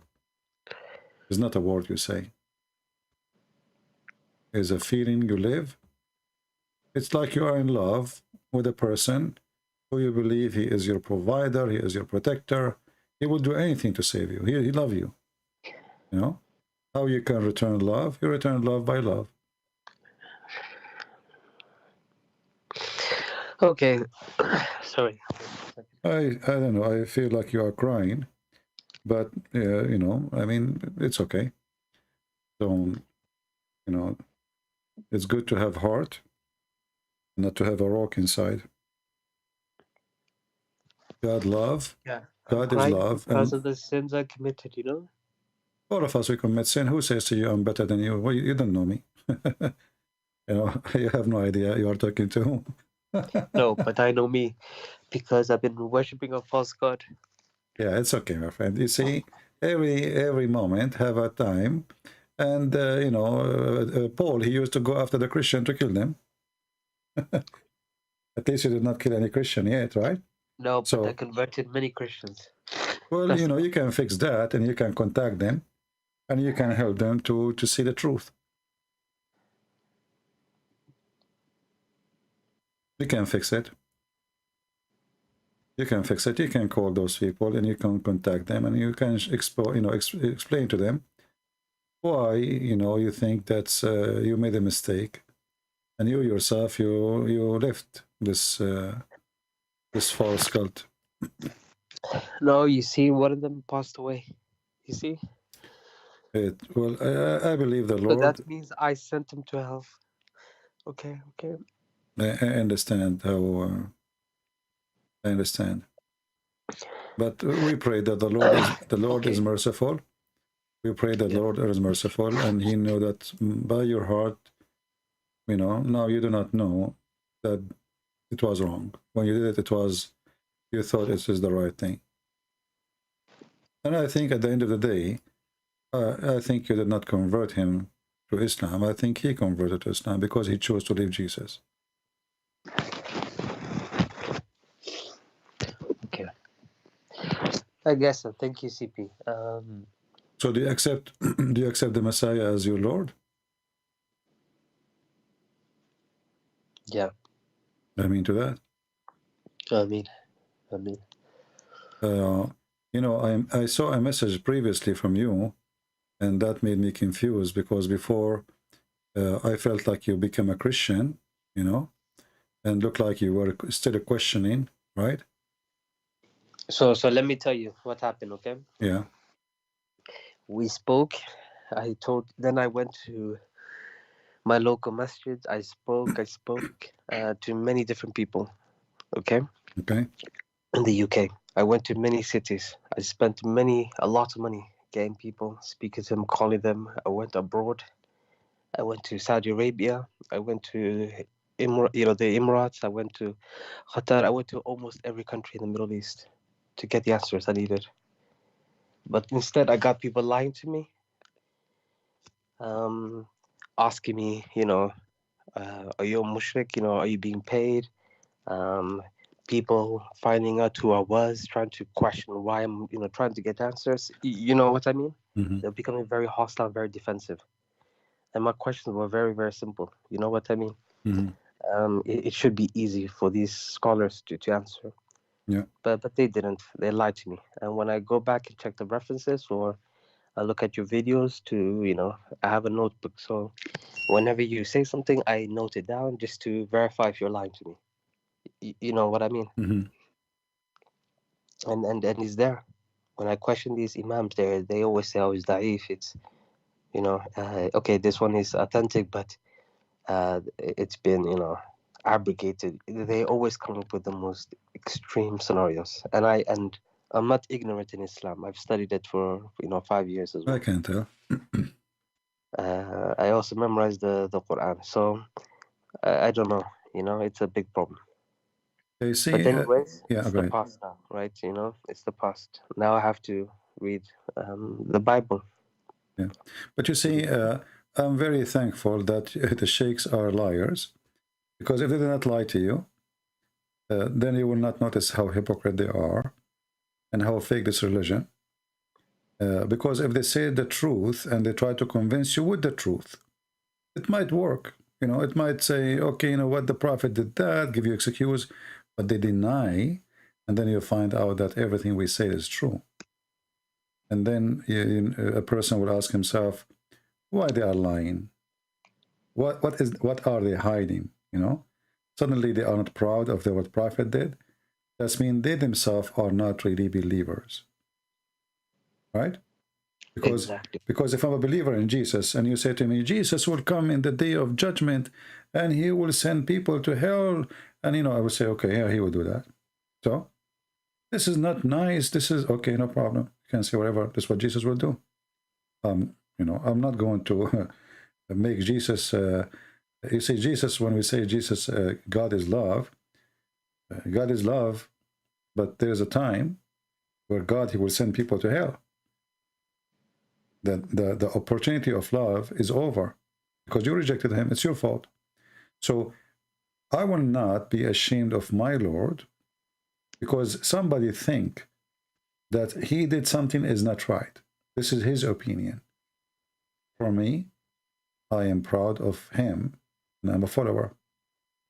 If a person, he says to me, in the Old Testament, your God, he ordered the Jews to go for war. I will not start giving excuses and, the story is there. And I agree with it. I'm not going to duct tape. It is what it is. Take it or leave it. Exactly. So a true believer is not a person who duct tape, because only those who duct tape, they are ashamed. That's why they are using duct tape to cover it up. And a person who is ashamed of something, practicing taqiyya, he is not a believer, and his God is not true God. Okay, Christian Prince. Okay, just okay. But what's? No, that's okay. No worries. Thank you for your time. Well, you're welcome, my friend. I'm happy for you, and be our guest always. You can contact me if you want to call and ask question. I will be happy to have you. And you can invite those people who you convert to Islam to join. They will leave. They will leave. I need to contact them. Yes, you're right. Yeah. All right. Well, thank you very much. May the Lord bless you and bless your family. And we ask all the Christian here to pray for our brother here. I'm not going to say his name. We pray for him. We pray for his family. We pray for his friends, and we pray for the person who passed away and he thought Islam is right. You know, there is no salvation except by Jesus. But you know what we can say. People, they make choice, and sometimes, you know, you make the wrong choice, and the choice can be very, very, very horrible choice. Thank you, brother, for calling, and you will be in our prayer. Okay, thank you. Take care. Bye. God bless. Bye-bye.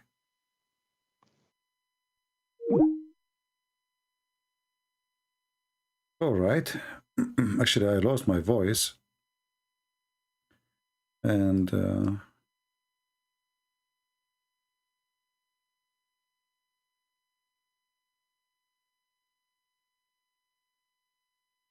we have two people today. And the first one, you know, he don't want to admit that he left Islam, but he left Islam. The second one is smart. He studied Islam very well. And he, you know, he cannot deny it. He cannot, you know, he cannot duct tape no more. It's about decency. It's about how honest you are with yourself. God is good, and God do miracles. And God today, he washed his heart. It's not me. I'm just trying to help. It's God who open your heart. And the Lord, he says, knock and I will open for you.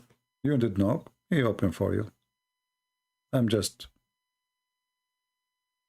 a brother who is trying to help.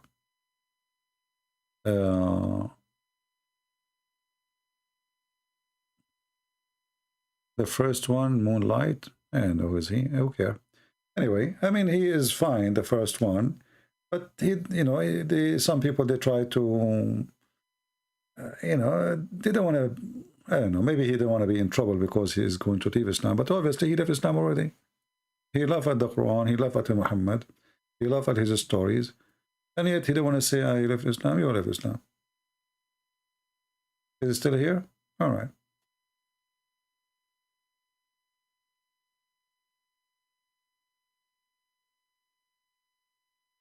Okay, you read the Gospel and the Quran. Why you want to read the Quran? You did laugh at the Quran already. Why you want to read the Quran?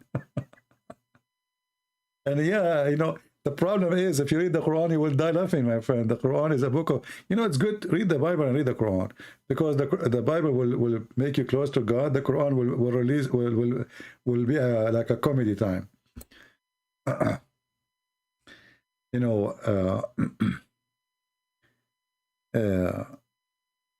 sometime when I'm driving my car, I remember a statement a Muslim, he says to me, like it comes to your head, and I laugh, you know.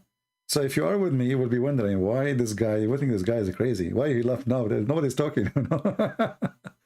Because Islam is a comedy. Islam is so silly. Islam is so stupid. So you remember how Muslims, they try to defend Islam in a certain moment, and it is you know, it's a piece of comedy. Like last time we have this guy Ultimate, you know, from Senegal. He called me and he is so upset, and he said, I did not say to you that that he did not take anything from the Quran. I said he did not take anything was from the Quran. He took from the Quran what it was not in the Quran. Suppose now he's fixed it. So there's a lot of comedy come with debating Muslims. I feel sorry for them. They are, you know, trying their best. It's you know, it's a disaster. You a person pray, you bow down, you worship this God, and the prophet is amazing. And then you talk to this guy, his name is Christian Prince, and you will find that your prophet is a scumbag. He is not good man. He have no zero ethic. He belongs below zero. You know, he's a treason ethic, and his God is a stupid God. And you find the Quran is a stupid book, and that is really a disaster. That will bring stress. That will bring a lot of sad moment for a person who really, truly believes.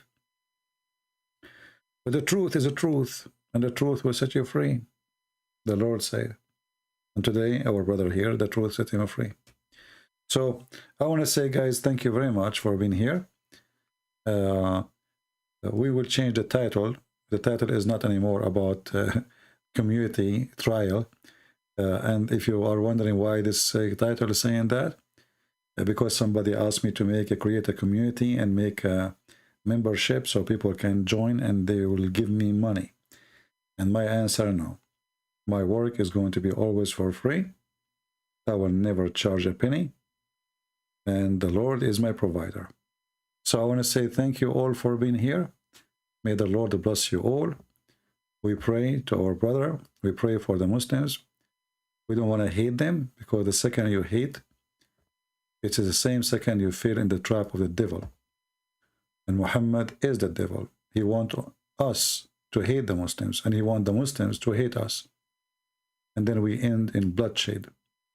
And the only one who will be having party is the devil. God is love. And the best of us is the one who love more, not the one who hate more.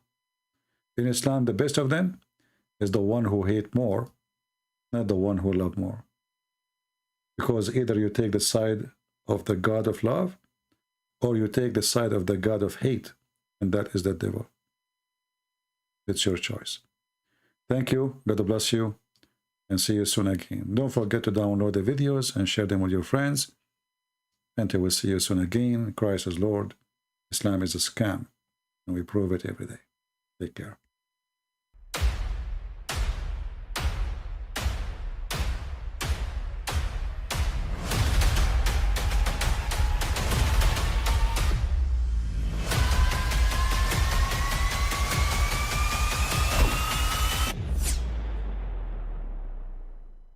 But I mean, again, he doesn't know who Gabriel is, right?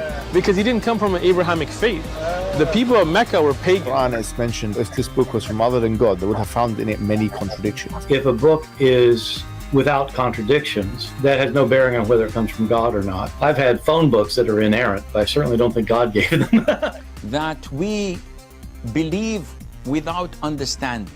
The brother asked a very important question, that most of the scholars say that listening to music, watching movies, and most of the television programs, they're haram. So how can we have fun? Let me tell you, brother, at the outset, that having fun is permitted in Islam as long as the fun is halal fun. That the standard narrative has holes in it. The Prophet tells us because Satan or the devil sleeps over our nostrils. Those who oversleep and not pray Fajr on time, Satan urinates in their ears. I really do think Jesus was crucified and that he really was dead and buried. He thought that he was a son of God in the sense that he was specially chosen by God. I think Jesus really did think he was going to be the Messiah, the future king of Israel. I mean, that is, after all, why they crucified him.